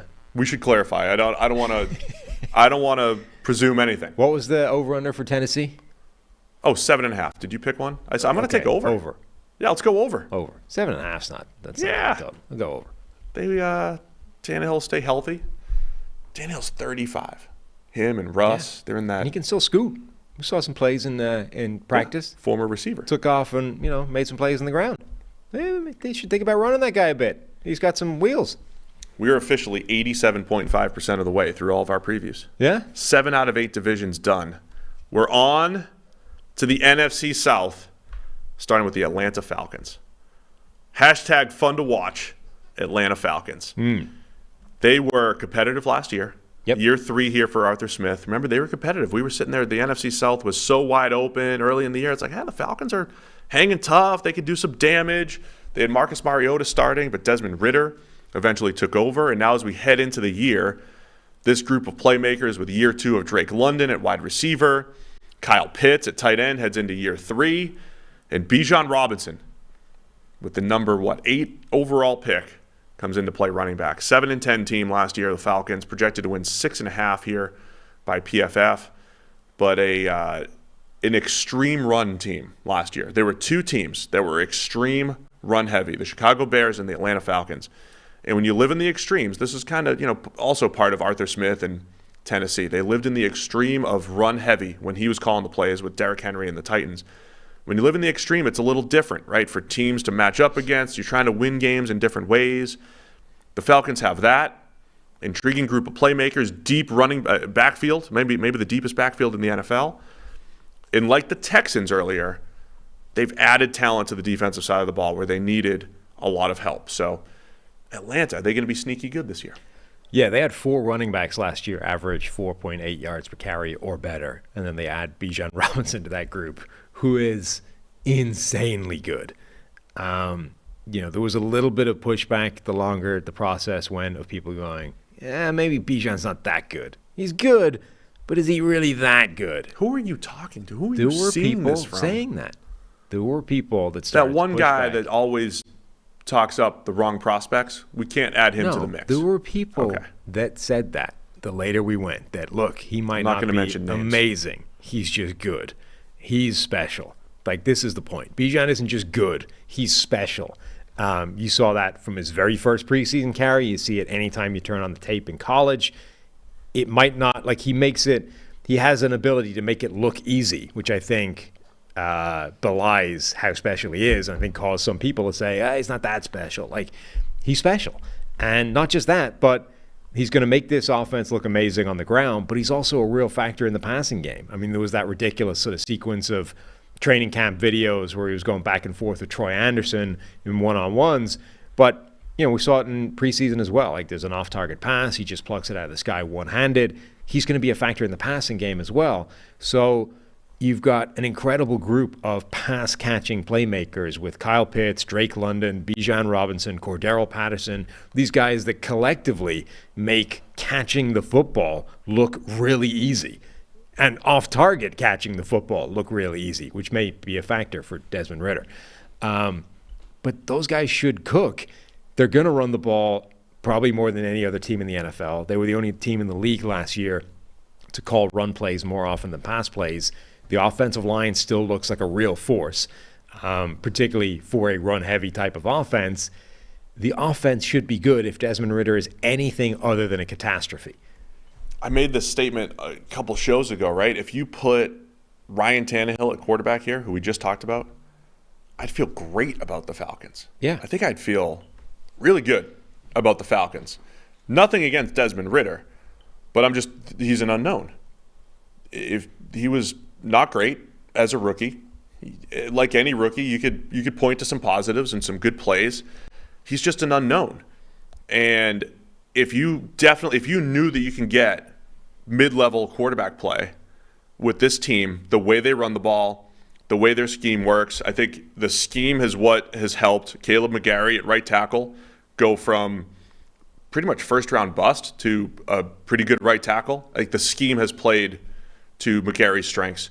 Chris Lindstrom became the highest-paid guard in history because the scheme is putting him in position to succeed. Not because he's not good. He's a good player, but I think the outside zone scheme and the way they're running things has elevated the offensive line. Arthur Smith deserves a lot of credit for that. I know he takes a lot of crap from fantasy owners because Kyle Pitts doesn't have, targets and touchdowns, and maybe they're not using his, production. Maybe they're not using his skill set. Yeah. But the goal, like when Arthur Smith says the goal is to win games, like that is true. Now maybe you could rethink the number 4 overall pick and picking a player that doesn't fit the thing you're going to do to win games, but that is the goal. Win games, move the ball on offense, and the Falcons are doing it in a different way because they're playing to the strengths of their players other than Kyle Pitts. I'm kind of surprised that in this world of like teams don't really treat preseason seriously, it is an area to get some form of reps that are probably better than practice reps for quarterbacks that have zero experience. So, we had that discussion with Trey Lance that you cut off. Should Trey Lance have just been given the entire preseason because he needs the reps? Desmond Ridder had 10 dropbacks in preseason so far for a guy that we've basically not seen play in the NFL. Feels like he's a guy that you might want to have lean on. Let's try and get him some actual game reps. Yeah, I don't know how to handle that either way. I always reference the Jared Goff first preseason with Sean McVay. McVay was so extreme with not playing his starters. Jared Goff had one of the worst rookie seasons of all time, and he still wasn't getting reps. Yeah, but that's next year. That's a McVay staple, right? His guys just don't play in preseason. Never have, never will. Yeah. Yeah, I don't know. I mean, that's the big unknown. And not to sound like a broken record, but if the quarterback's an unknown, your prospects for the season are an unknown. I know you've said, too, you're back and forth between being a Taylor Heineke guy or not, but Taylor Heineke would be intriguing with this group because like he did with Terry McLaurin, he'll YOLO balls up there, right? He'll YOLO some to Kyle Pitts. He'll YOLO them up to Drake London and let those guys work. I'm not saying Ridder can't do that, but Ridder gives them a better chance for success, I think, because of the unknown factor, and he's shown some stuff. But see what happens. Ridder's going to be the key with the Falcons. Everything else around him, I'm not saying it's the best supporting cast in the NFL, but it's fun. It is fun, and they can exploit defenses. I don't know how they're going to use Bijan. I don't think you need to line Bijan out wide 15 times a game just to justify his existence, but you can tap into that like Texas did. Put him in the slot, put him out wide, and create mismatches. There are mismatch creators on this offense in Atlanta. It's going to be on Desmond Ridder.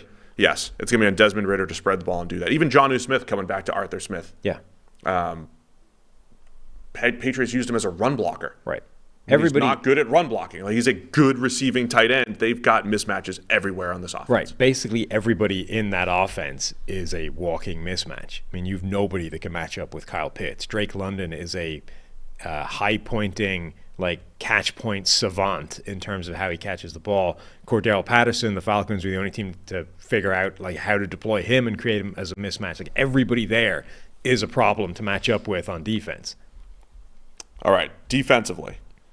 The talent on the Atlanta defense. Maybe I'm overrating a guy like Calais Campbell, who's almost our age. Maybe I'm overrating, Jesse Bates coming in. That's where they spent the money. But they looked bad on paper last year. They were bad on. They were bad on paper. They battled. They maybe overachieved a little bit. Much better this year. Incremental improvements. They paid a lot of money for Caden Ellis to come in from the Saints as a linebacker. Grady Jarrett actually has some friends up front on the defensive line. Now, I don't know what to expect from Bud Dupree coming in. We've never been big Bud Dupree fans, but he's making $3 million a year. Oh, I know what to expect. Okay, great. Arnold Ebiketie, guy that I love, model guy. Older model guy, but, showed some pretty good stuff as a rookie. He heads into year 2. Zach Harrison as a rookie edge. We'll see what there's a lot more talent and depth on this side, especially in the secondary where Jesse Bates comes in. to join A.J. Terrell and Richie Grant. No, I mean, they threw a lot of resources at this defense, and it desperately needed it. They had problems. I mean, they had no talent anywhere in this defense other than Grady Jarrett, effectively. They've completely overhauled this group. And David Onyemata comes in. Yeah, and they've thrown, they had draft picks from a year or so ago, like guys like Ebiketie who can step forward and become a much better player this year. He's had a really good preseason so far. Again, we're in this world of expectations for rookies to be immediate impact players. It doesn't always go that way, particularly for defensive linemen. Year 2, year 3 actually makes sense. So now David Onyemata, Grady Jarrett, Calais Campbell, Arnold Ebiketie, that's a group that theoretically can play up front. A.J. Terrell has had an inconsistent time in the NFL. I don't know how much of that is his fault versus the dude had no help either. Jeffrey Okudah, I think, was a really nice buy low type of prospect. This hasn't worked out as a top draft pick, the number 3 overall pick. But last year it was playing okay. So, Jeffrey Okudah is your number 2. They've got some players in the slot that can play. Jesse Bates, Richie Grant at safety. Like, this is a much, much better defense than it looked a year ago, than it was a year ago. It's a better mix of young players like Ebiketie and Troy Anderson, who you want to see more from. Veterans who are getting paid, David Onyemata, Jesse Bates, and then Mike Hughes, another former first rounder that has played solid football over the last few years, and then like you said, the buy low on Jeffrey Okudah. It's just a better mix of all of those types of players on the defensive side of the ball. So, look, we're talking about the NFC South. The Falcons are the first team. When you look at the NFC South schedule, all the schedules look easy for all the teams. So the Falcons should be able to do a little bit of damage there.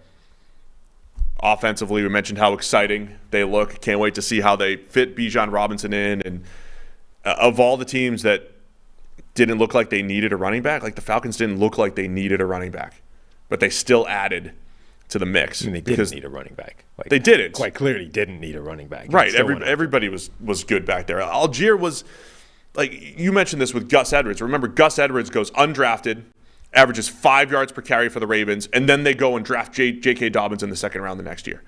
If any team had learned, maybe he could put not anybody back there, but you grab a 5th-round rookie like Algier and get a ton of production out of him. With Patterson there as well. With Cordero Patterson there. You could get a ton of production out of a former wide receiver and a 5th-round running back. And then they still go and say, nope, we're getting the elite running back. Again, I'm not commenting on the quality of the move either way, but it's interesting to see that they're taking a strength and trying to make it an even bigger strength because that's the way they play. And they're going to feel like the run game is going to be the only chance for Desmond Ridder to protect him, to create the play action opportunities for Drake London, for Kyle Pitts, and all of those mismatch playmakers we talked about. If they played that controlled game on offense, it'll help this defense that's already, as we mentioned, improved and incrementally better in a whole bunch of spots. Makes the Falcons a pretty solid sleeper here in the NFC with an easy schedule. The one thing I really want to see from them in year 2 of Desmond Ridder is I want to see them using him as part of the design run game more. They basically they didn't do that at all last season effectively.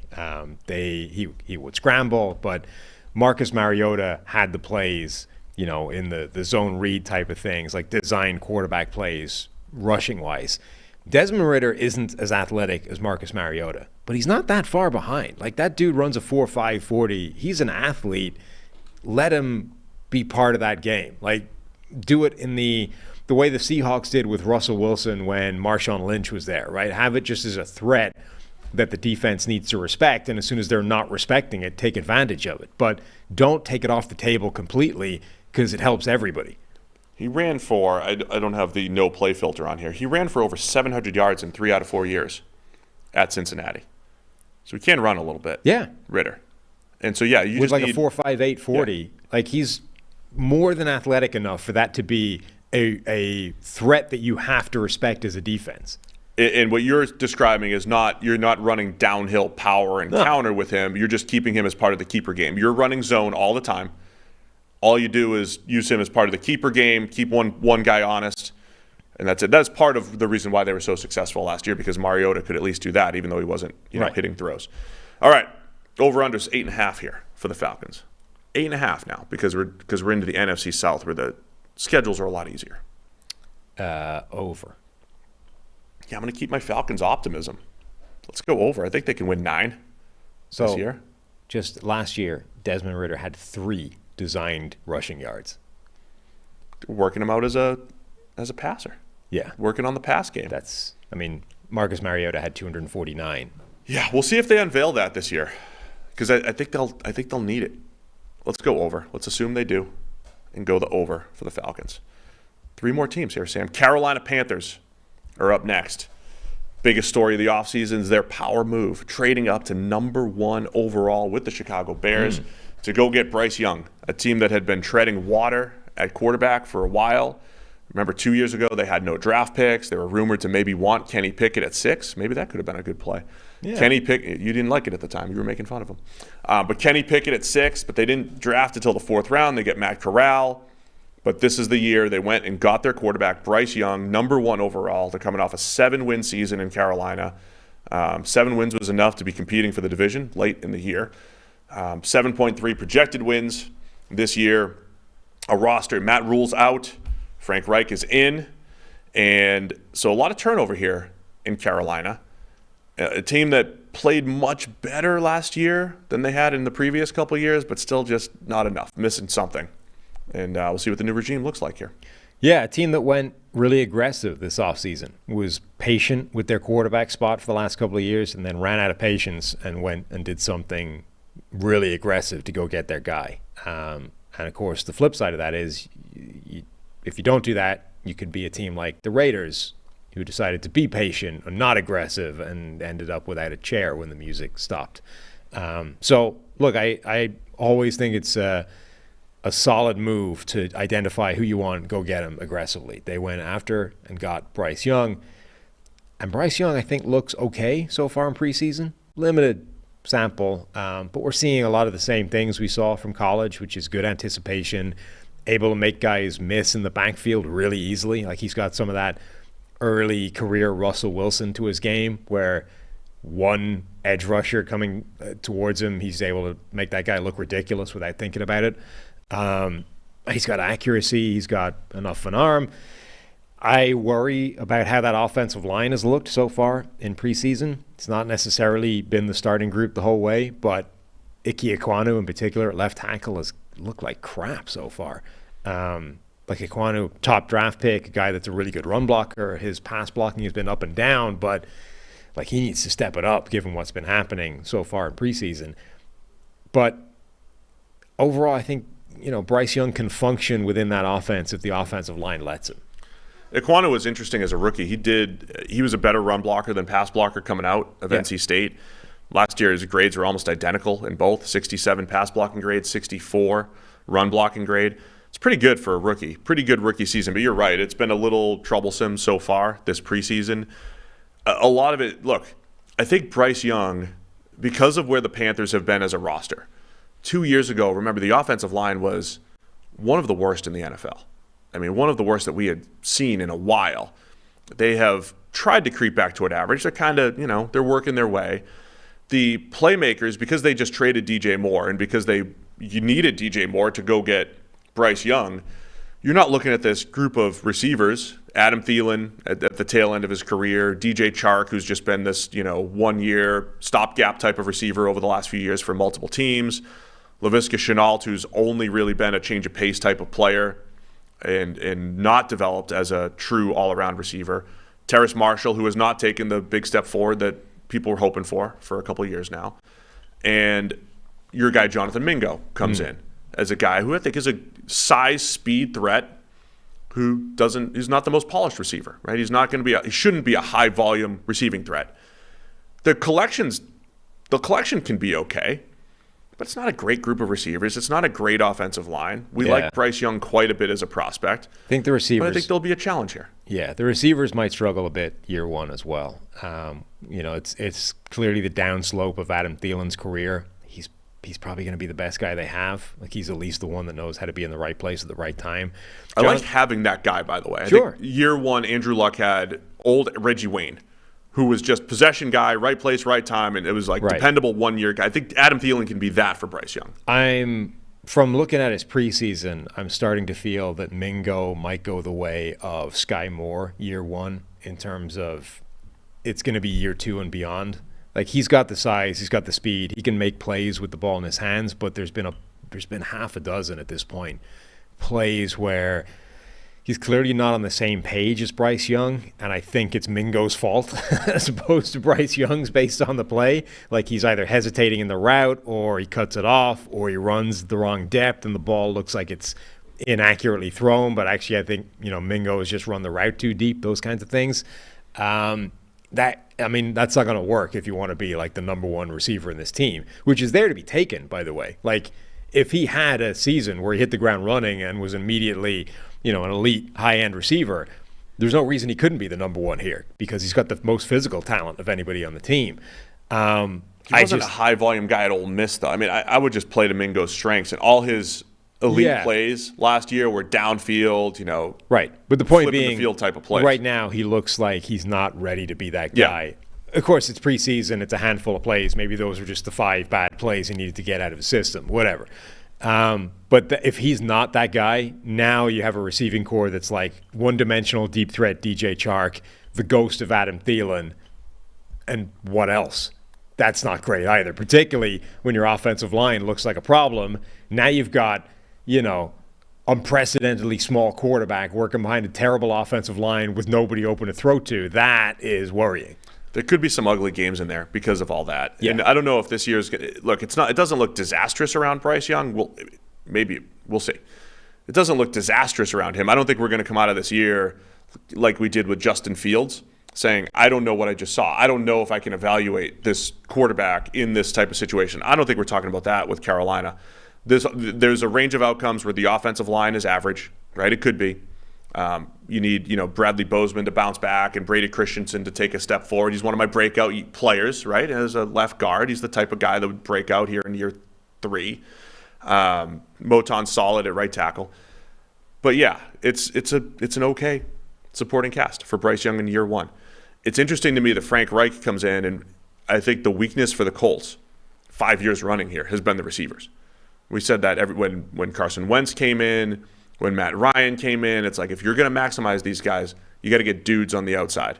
Because Carolina had to invest so much just to get Bryce Young, and they were already working from a talent deficit, it's a next year thing. Next year it's got to be, all right, get the elite playmakers for Bryce Young. For now, Miles Sanders comes in to maybe take the workload at running back. They're talking about throwing the ball to him a little bit more out of the backfield. I think they're stitching it together, going to figure out what works. Hayden Hurst comes in as a free agent. He's been he's a pretty good solid tight end option, but not shouldn't be one of your top 2 options in a good offense. But Bryce Young, I want to see his playmaking ability. I want to see his ability to throw the ball accurately to all levels of the field, and we're going to watch how he throws to the middle of the field and see if that height thing that everybody talked about will actually affect him at the NFL level. Yeah. No, I think there's enough there for us to get an idea of what Bryce Young is going to be, but I don't know that there's enough there for him to actually look really good right away.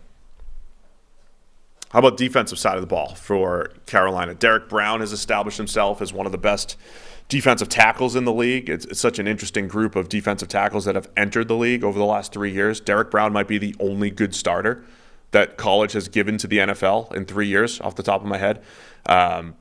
Derek Brown being the guy in the middle. Frankie Louvu, one of the most underrated players in the NFL. Shaq Thompson, pretty good linebacker. I think my question, like a few other teams, it's going to be the secondary. J.C. Horn, when he's healthy, looks really, really good. They bring in Von Bell, Xavier Woods. There's some players who have had success there. Jeremy Chinn's played a lot of different roles there. What are your thoughts on the defense here for the Panthers? Didn't even mention Brian Burns as a pass rusher too. So there's talent here. They played really well at times last year. Yeah, and they're sort of shifting the group around a little bit. Derek Brown, Brian Burns, interior edge rusher guy up front. That's a really good duo. They were the team that brought in Justin Houston this year. Like every year somebody's going to bring in Justin Houston, a team in need of 40 pressures in the season. And it upgraded their edge 2 spot. Yeah, it upgraded like him as the guy opposite Burns. They kind of needed that. No, absolutely. Like Justin Houston is a good addition if you have a problem on the edge. He's still able to get it done. Like, I think his career is a little strange in that it felt like we started calling time on it very early. but he just kept, like, he's only, a little bit older than Von Miller, but it feels like he's been old for like a decade at this point. But he's still a good, solid pass rusher, certainly from a situational standpoint. If you can limit him to those plays, I think he's a really good player to have as part of your rotation. And then you have that back seven group, which a ton of this, I think, depends on whether he can stay healthy and how well J.C. Horn can play, because I think that's still kind of an unknown. Like, his career stats for coverage are still insane, but part of that is just how much he's played and how little he's actually been tested. When you look at the Panthers depth chart, there's almost all of their starters are making between $4 and $8 million a year. It is now. It's because guys like Derek Brown need to get their big contract, and maybe Frankie Louvu is going to get a big contract, and J.C. Horn will get a big contract. They're about to lock up. Brian Burns is due as well, so they're about to lock up their pillars of the defense going forward. But I think I kind of like how they've built it with a few of those pillars. A guy like Louvu has broken out and just solid around that. Of course, Henry Anderson on the roster as of right now as well. Injured right now, I think. Right? Another show favorite. Hopefully Henry can keep playing for another 15 years to have somebody to root for here.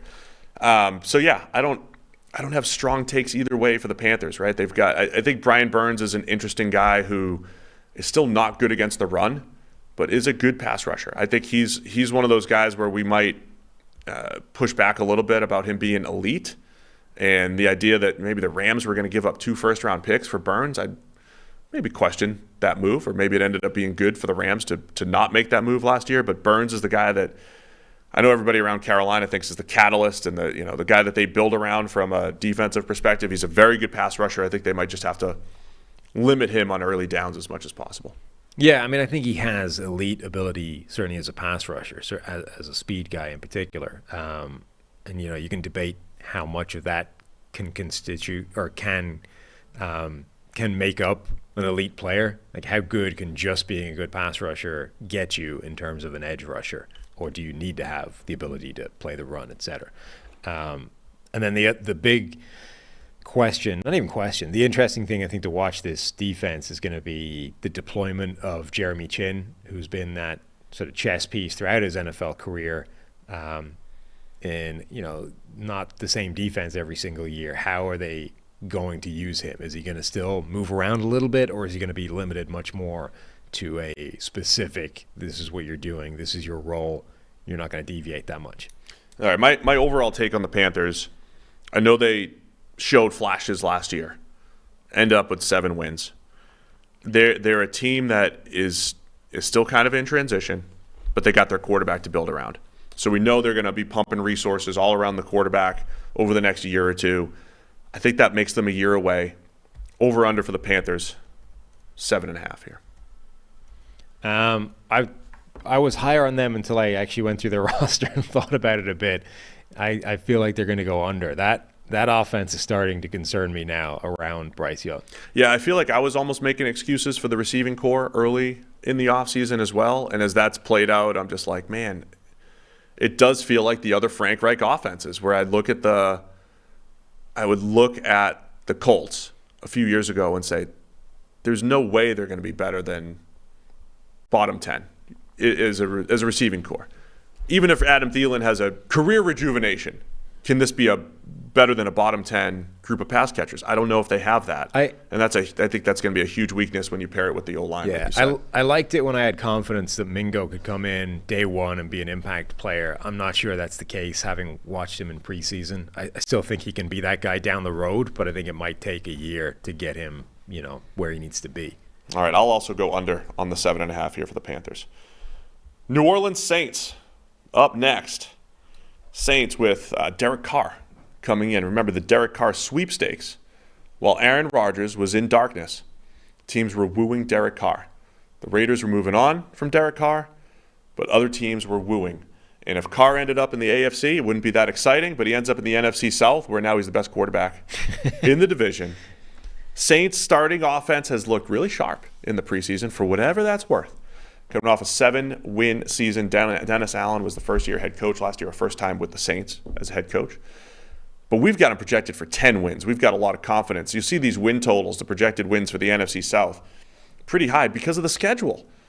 And the Saints, the phrase I've used for a few years now, with Dennis Allen on that defensive side of the ball, capable of playing championship caliber defense. So we'll talk a little bit about the offense here. Defensively, there's been a lot of turnover on the defensive line. They're trying to replenish that with some youth. Still a lot of nice pieces, though, here in New Orleans. So can Derek Carr get the Saints back on track? Yeah, I mean, this offense should be pretty good. Their offensive line had issues at times last season, but the healthy starting five, I think, is a pretty good group. Trevor Penning, remember, was supposed to be the left tackle last season, got hurt, basically didn't feature at all. I think the final game of the season maybe was his only start at left tackle. Once he got back healthy, they were using him as like an auxiliary sixth offensive lineman. But now, Trevor Penning at left tackle, Hurst or Andres Pete can both man the guard spot. Eric McCoy, Cesar Ruiz has been playing better recently than the start of his NFL career. And then Ryan Ramczyk is still one of the best right tackles in the NFL. That should be a good starting five, not even just okay. Derek Carr, again, is a good quarterback. He's not great, and when you have to defeat a bunch of great quarterbacks, that's not a great starting spot, but he's a good quarterback.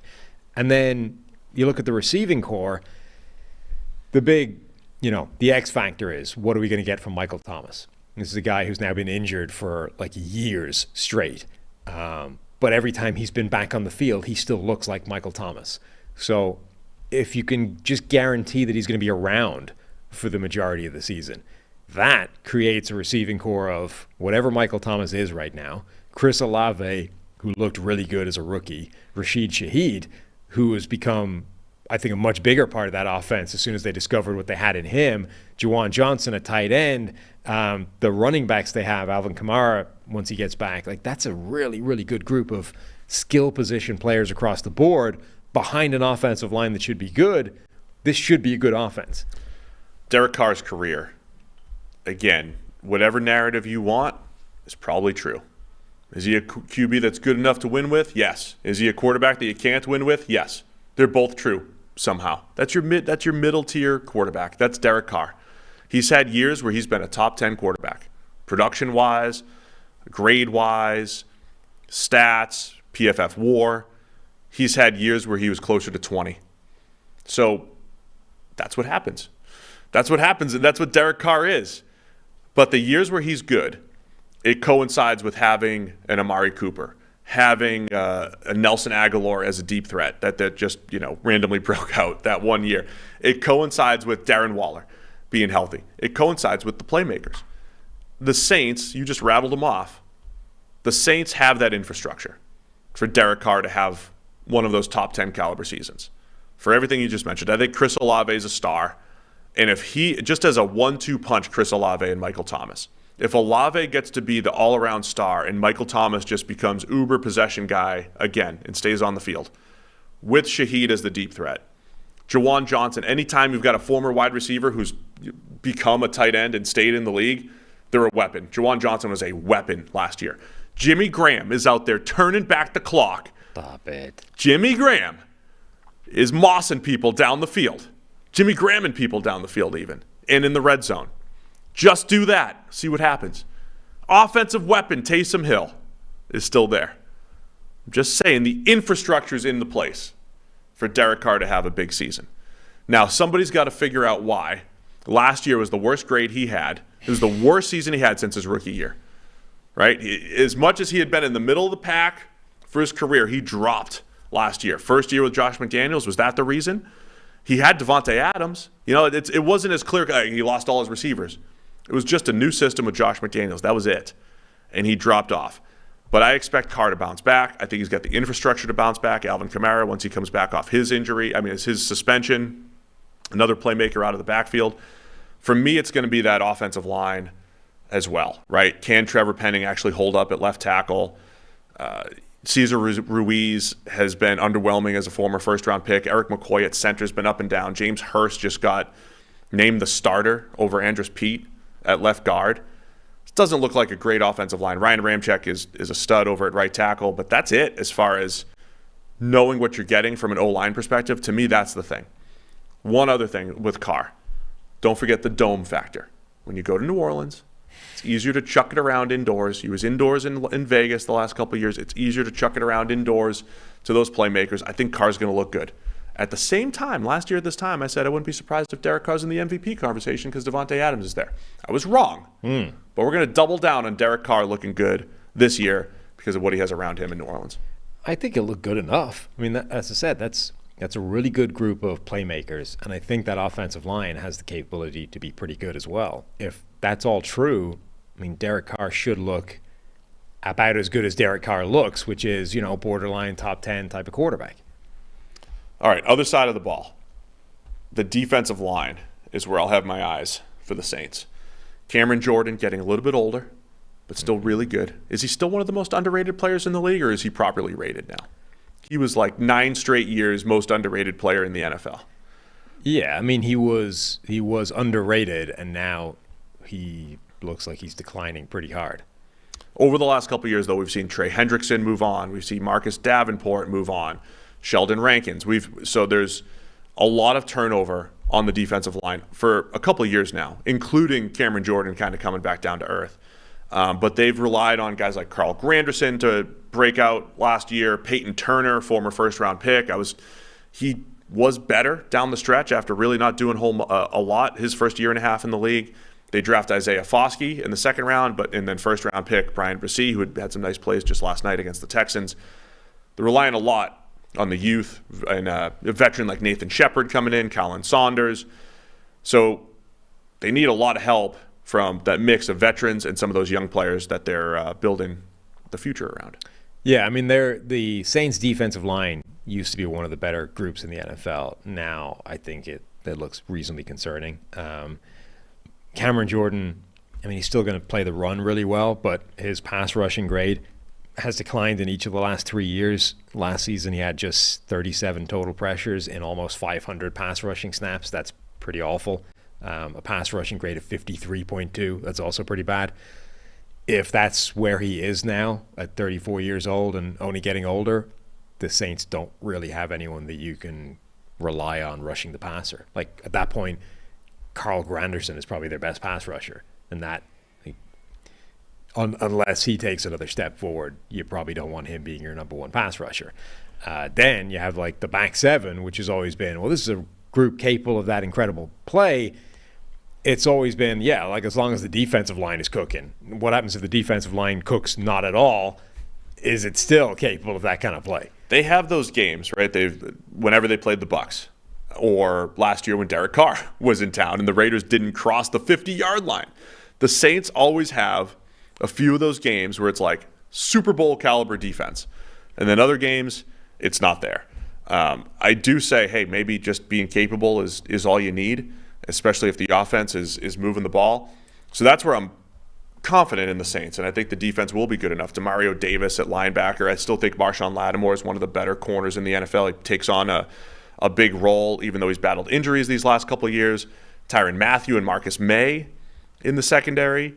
The second cornerback spot opposite Marshawn Lattimore has always been my big question mark. And Bradley Roby, Paulson Adebo had a good rookie season, regressed last year. That's a question still, but I think they're all capable. I think they're capable. I think they'll be top half of the league defensively just because I'm just kind of like buying into the pass there. But I think they've got probably more question marks there just because they have fewer games where the defensive line takes over than they had in the past because of the lack of depth. So they need the Brian Bresees and Isaiah Foskeys of the world to step up. I mean, I don't know if they're going to have any of those games where the defensive line steps up. Like, that's the thing. The back seven, I think, looks fine. But I don't know if that matters if the front four isn't able to do anything, which it might not right now. Anyway, I like the Saints. The over-under is 9.5 for them. 9.5. I got to look up the PF. What's the PFF schedule here? I think they have a very favorable schedule. I think everybody in the NFC South will rank favorably. Where's our landing page? There it is. Getting there. Easiest schedules. We have Atlanta with the easiest schedule. Mm-hmm. Saints with the second easiest schedule. Panthers with the fifth easiest schedule, and the Bucs 13th easiest schedule. So Saints have the second easiest schedule per PFF.com. That's why the over-under's at 9.5. Yeah, I'll buy over because of that offense. I think the defense could be a problem, but I think the offense will score enough points that it won't matter. I will also buy the over. Someone in the chat mentions Alante Taylor in there. Interesting prospect. Made a great play last night on a C.J. Stroud pass. Taylor's had a lot of flash plays in there. Former second-rounder from Tennessee. Bit of a surprise second-rounder. Again, up and down from a production standpoint, but a lot of potential there to be the guy opposite Marshawn Lattimore. All right, man. We got one team left. It's the Tampa Bay Bucs. Previewing the Bucs, NFC South champs last year. Tom Brady is retired. The Brady era lasts 3 years. Bucs go to the playoffs, of course, all 3 years, win a championship. It's now the post-Brady era. After a couple years of trying to keep the band back together last year, they saw a lot more turnover. It couldn't keep everybody together. The offense was bit of a mess. Byron Leftwich calling plays. He's been fired. He's out. Dave Canales comes in, former Seahawks QB coach. We have the Bucs. They were 8-9 last year, projected to win 7.7 games, and it's Baker Mayfield's team now. Baker Mayfield comes in after last year starting the season as the Panthers starter, joining the Rams, winning a game two days into the being on the roster, and then looking bad again after that. Figure out Baker Mayfield. Good luck. But, yeah, Baker takes over here in Tampa Bay. Yeah. Yeah, I'm kind of done expecting anything from Baker Mayfield at this point. His career has been weird.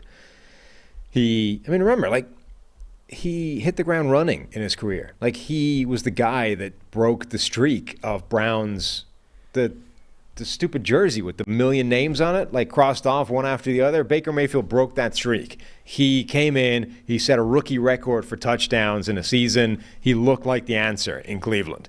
And then Freddie Kitchens happened, and then he looked like the answer again, and then he got hurt, and then they basically ran him out of town. They were like, you know what?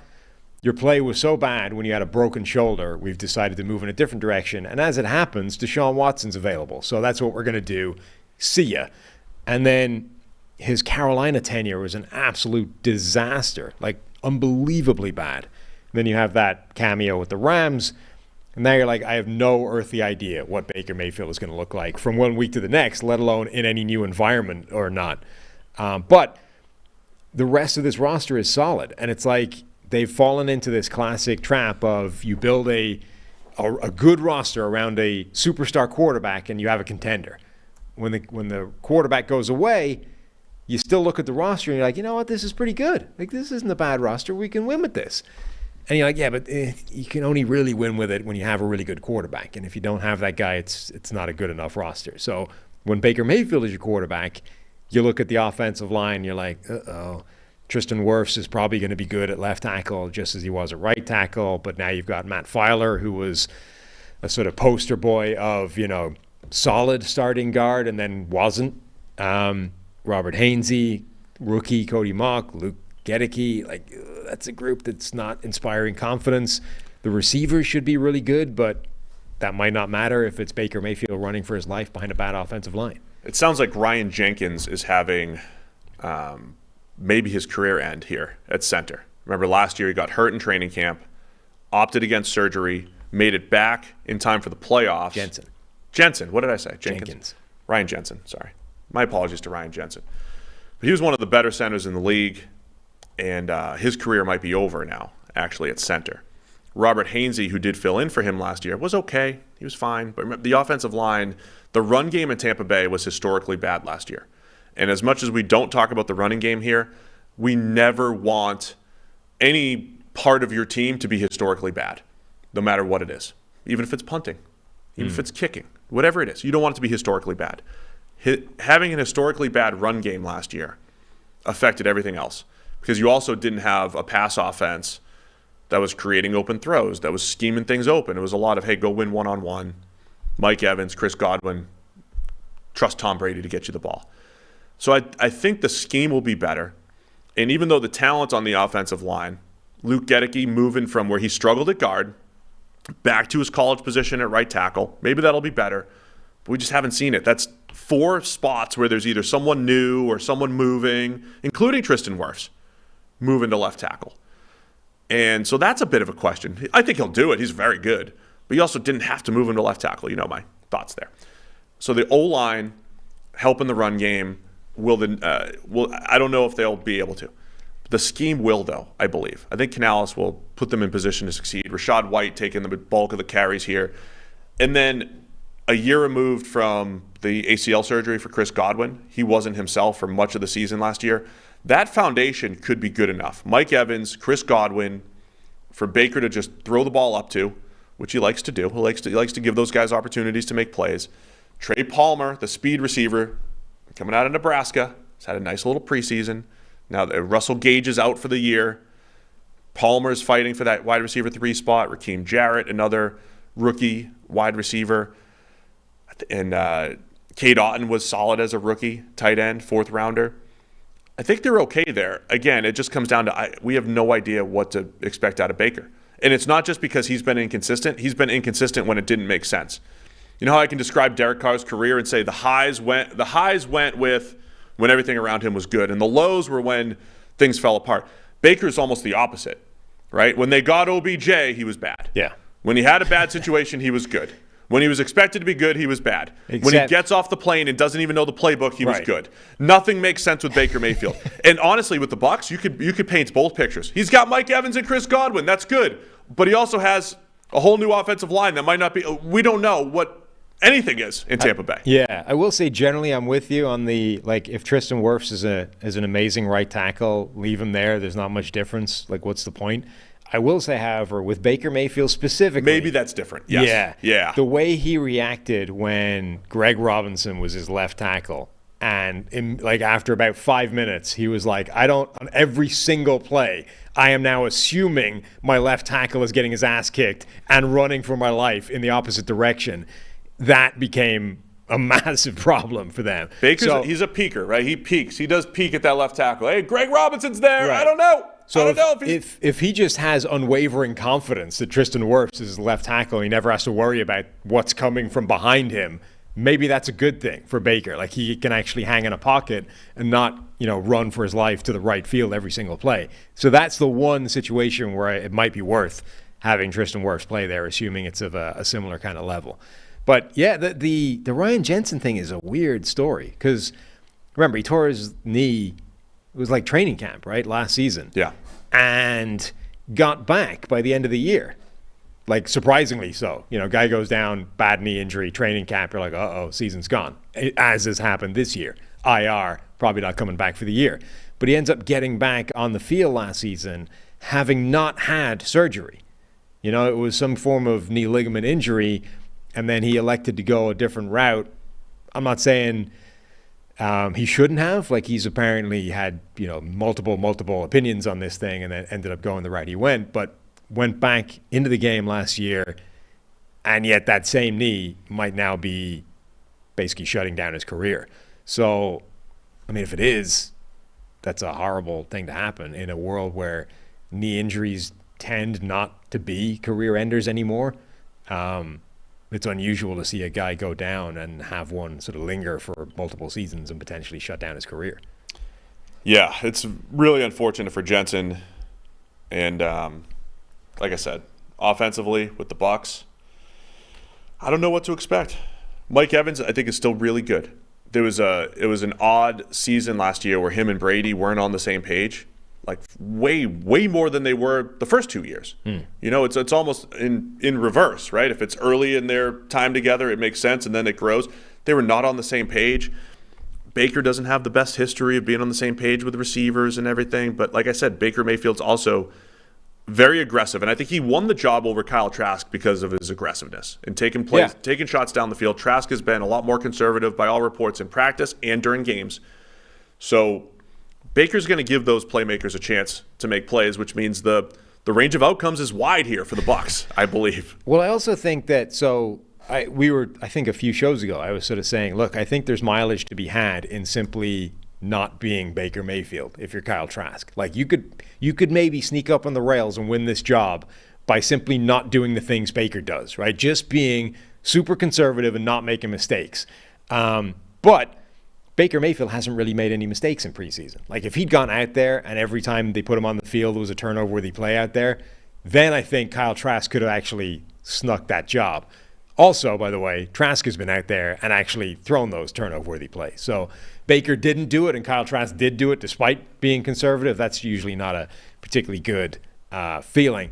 The other thing, it's worth mentioning, I did not like this guy as a draft prospect, but Trey Palmer now has been he's made at least one play that simply did not feature in his college tape at all in every single preseason game. Like, he's been consistently high pointing or winning contested catches deep down the field, tracking the ball well and winning it above his head, not letting it drop into a bucket.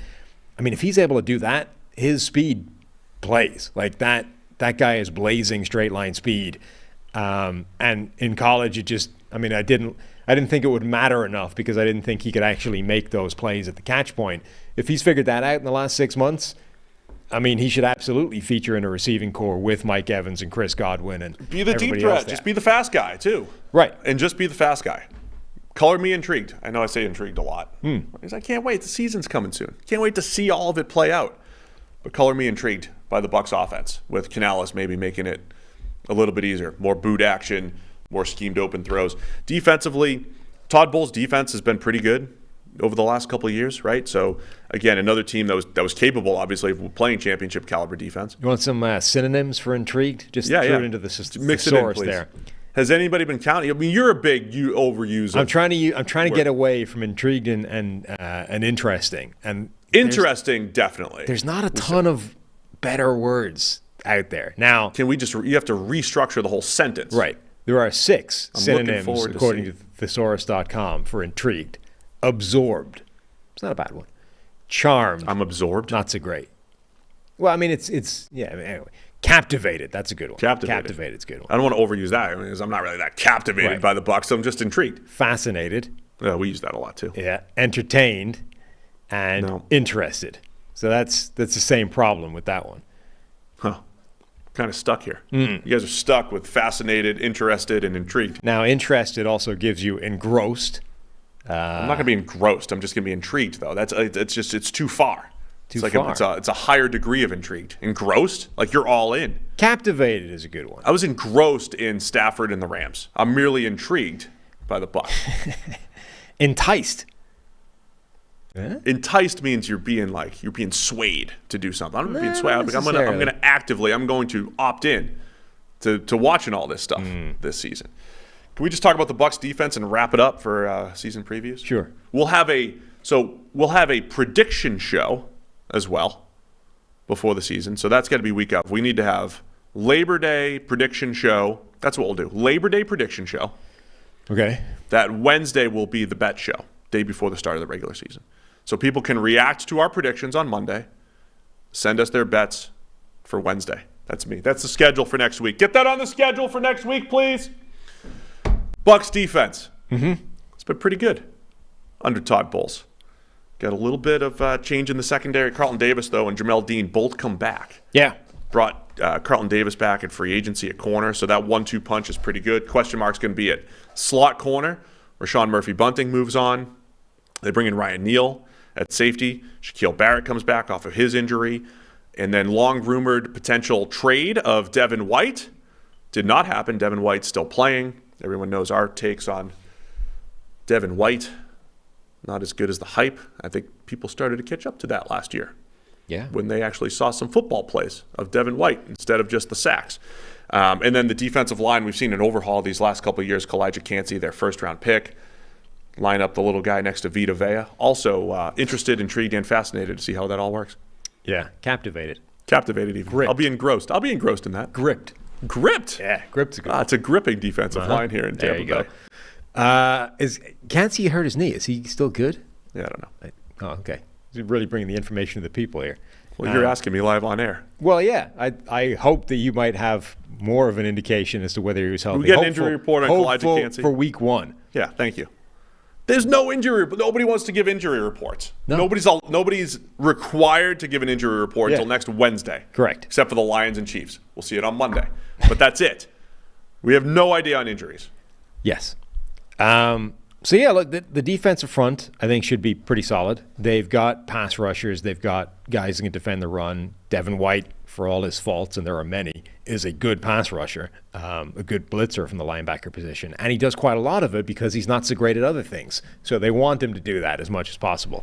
And then the back end, I think that's actually a really good group of defensive backs. Again, slot corner is a question mark, but Carlton Davis, Jamel Dean, Winfield Jr., Ryan Neal coming in. Levante David is still one of the best coverage linebackers in the NFL.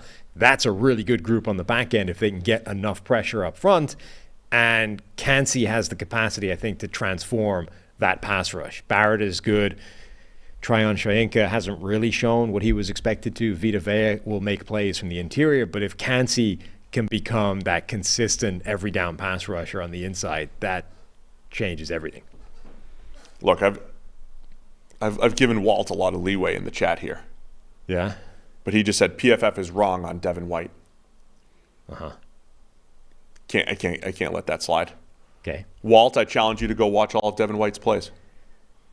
And just watch the bad plays for the Bucs defense, and it's kind of at the center of them. A lot. And they're all Devin White plays. For a linebacker. Anyway, again, the Bucs defense, they will have games where they are flying around and really difficult to move the ball on. They'll have other games where they just get picked apart. Inconsistency like any other defense. But overall, I think Todd Bowles as head coach and the architect of the defense does a good job. Good talent, pretty good coach, good results. My biggest question with Todd Bowles goes down to the in-game management stuff, where even last year, like they're so conservative, even when they had Tom Brady last year, they were so conservative. They got away with it in that Monday night game against the Saints where they punted down 2 scores with 8 minutes left or 7 minutes left, whatever it was. They still ended up coming back to win. I don't think that flies this year. So to me, unless Bowles does something with his in-game decision-making, they need it. Like they need to play like they're underdogs this year.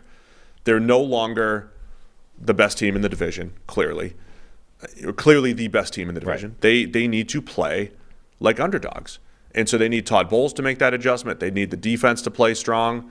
I like Baker leaning into his aggressiveness because they've got those dudes to throw to and see what happens. If all that comes together, the Bucs will, probably be right in the mix for the NFC South because really, how hard could it be? It's the NFC South now. We've moved it. How hard could it be? That's the new division now? That's just the Souths. All the Souths. So now how hard? If Trevor Lawrence is elite, then it's difficult if you're not Jacksonville. Right. But if you're in the South otherwise and Trevor Lawrence is just okay, how hard could it be? Yeah, well, they have to take the opposite journey that the Lions and the Jags are taking of shifting from underdog mentality to favorite mentality. That's what those two teams have to do. The Bucs have to go the opposite direction. Like you are used to being the front runner and the favorite and the team that's going to win for the last couple of years. Now you're the underdog again, and you need to start trying to get those edges back by coaching and play calling and all those kind of strategies because you're no longer – Tom Brady isn't there anymore. And Todd Bowles might be better in that situation. He might be better from the underdog type of role. He was lamenting last year, too many people, relying on their Super Bowl win and, getting comfortable. Maybe it's like, hey, guys, we haven't done anything yet, and that's going to work in the Bucs' favor for this season. And it's also, this is another one of those situations where, not to trample on the man's coaching grave or anything, but shifting away from Byron Leftwich is probably going to be quite a large jump in the right direction. Leftwich was dragging this thing downwards in a bit of bad direction. It was probably connected to his steadfast refusal to acknowledge the modern coaching world. Analytics, what's that? Computers, what? And look, I know the offense worked fine in 20 and 21, but Bruce Arians was still there with a lot of oversight over the offense. Right. And then and then Tom Brady also made it his own. And then last year, it was almost like we found something that works. We're faking handoffs. We call that play action, and open receivers are showing up. And they just wouldn't keep doing it. They just wouldn't keep it up. But again, they were also extremely bad in the run game, right? So as much as it was it a play calling thing? A little bit. But when you are literally losing yards or getting 0 yards in the run game and you're in 2nd and 10, 2nd and 11, it is difficult over time. Look, nobody is saying that analytics will give you all of the answers. Like, all you need to do is to pay attention to the numbers and then run your entire playbook off that, right? Nobody is saying that. But Byron Leftwich took being disengaged with the facts to a new level. He turned it into an art form. Like, I have never heard of this witchcraft. Frankly, who needs it?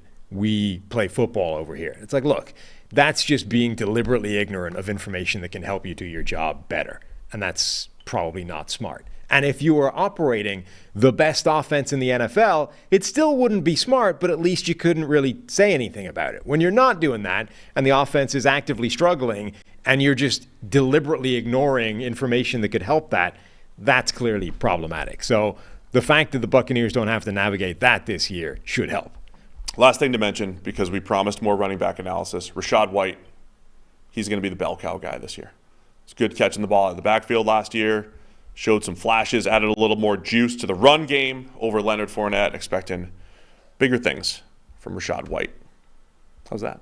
Nice. Over under 6.5 here for the Bucs. 6.5, that's it. Yes, over. I'll take over as well. Oh, we're buying into Baker Mayfield. Oh, God. Winning 7 games as a starter. In spite of Baker. Wow. 32 out of 32. We nailed it. Nailed it, man. Nice job. So that's it. We've previewed every single team. We still have to make official predictions for this year, and we still need to hear from you what your official predictions are. So that's NFLpodcast@pff.com. You're going to send those emails with your bets. Make sure you put bet in the title. It'll be easier for Sam to sift through all of the emails. And we're going to do that show next week. So appreciate everybody for being here, going through all the previews. If you missed your favorite team, go back and check it out. Go listen to them anyway. Wherever you're listening, whenever you're watching, go check them out. Check out my Brunel jersey. If you're listening, you got to go see YouTube, see my Brunel throwback. You understand, of course, that you pissed off 3 out of the 4 teams in that division with that. No. You don't understand that. Oh, did I? That's okay. It's just the Texans, Colts, and who else? The Titans. Yeah. Yeah. I'm just saying they're probably not in love with the the Jags. I'll wear Josh Allen for the Throwback East jersey. shows. I rock the Josh Allen every now and again. I just mix it up. If they send me a jersey of their favorite team, send me a Will Anderson jersey. Send me an Anthony Richardson. Send me Anything. anyone from the Titans. Who would I want from the Titans? Skoronski? He's got to be Derrick Henry. Just as Derrick a, Henry. as a Send me a fellow, Derrick Henry. I'll wear. Listen, I accept gifts. XXL, probably. Yeah, as a If fellow you want to send me comically large human. a team jersey, I'll wear it. Any jersey you send, Wow. I'll wear it. Mm-hmm. How's that? Perfect. The rest of the week, like I said, tomorrow's cut day.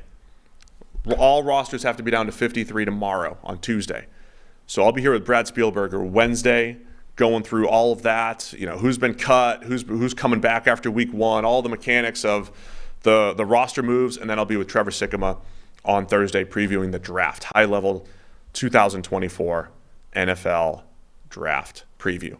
On your way out, you got to hit the thumbs up button. Tell your friends. It is football season. Tell your friends that the PFF NFL podcast, we're in in-season mode right now. We're ready to go. And Here. get people joining us. Football is happening again. We've got the chat saying they're going to send a Todd Heap jersey. Wow. A Mike Mamula jersey. Mm-hmm. Mike and I we had the same trainer. Really? The guy that trained Mike Mamula. Raises some question marks. Well, the guy who trained Mike Mamula to crush the combine was my trainer. Uh-huh. Okay. And with that, thanks to everybody for tuning in. We'll see you again Wednesday with more PFF NFL Podcast.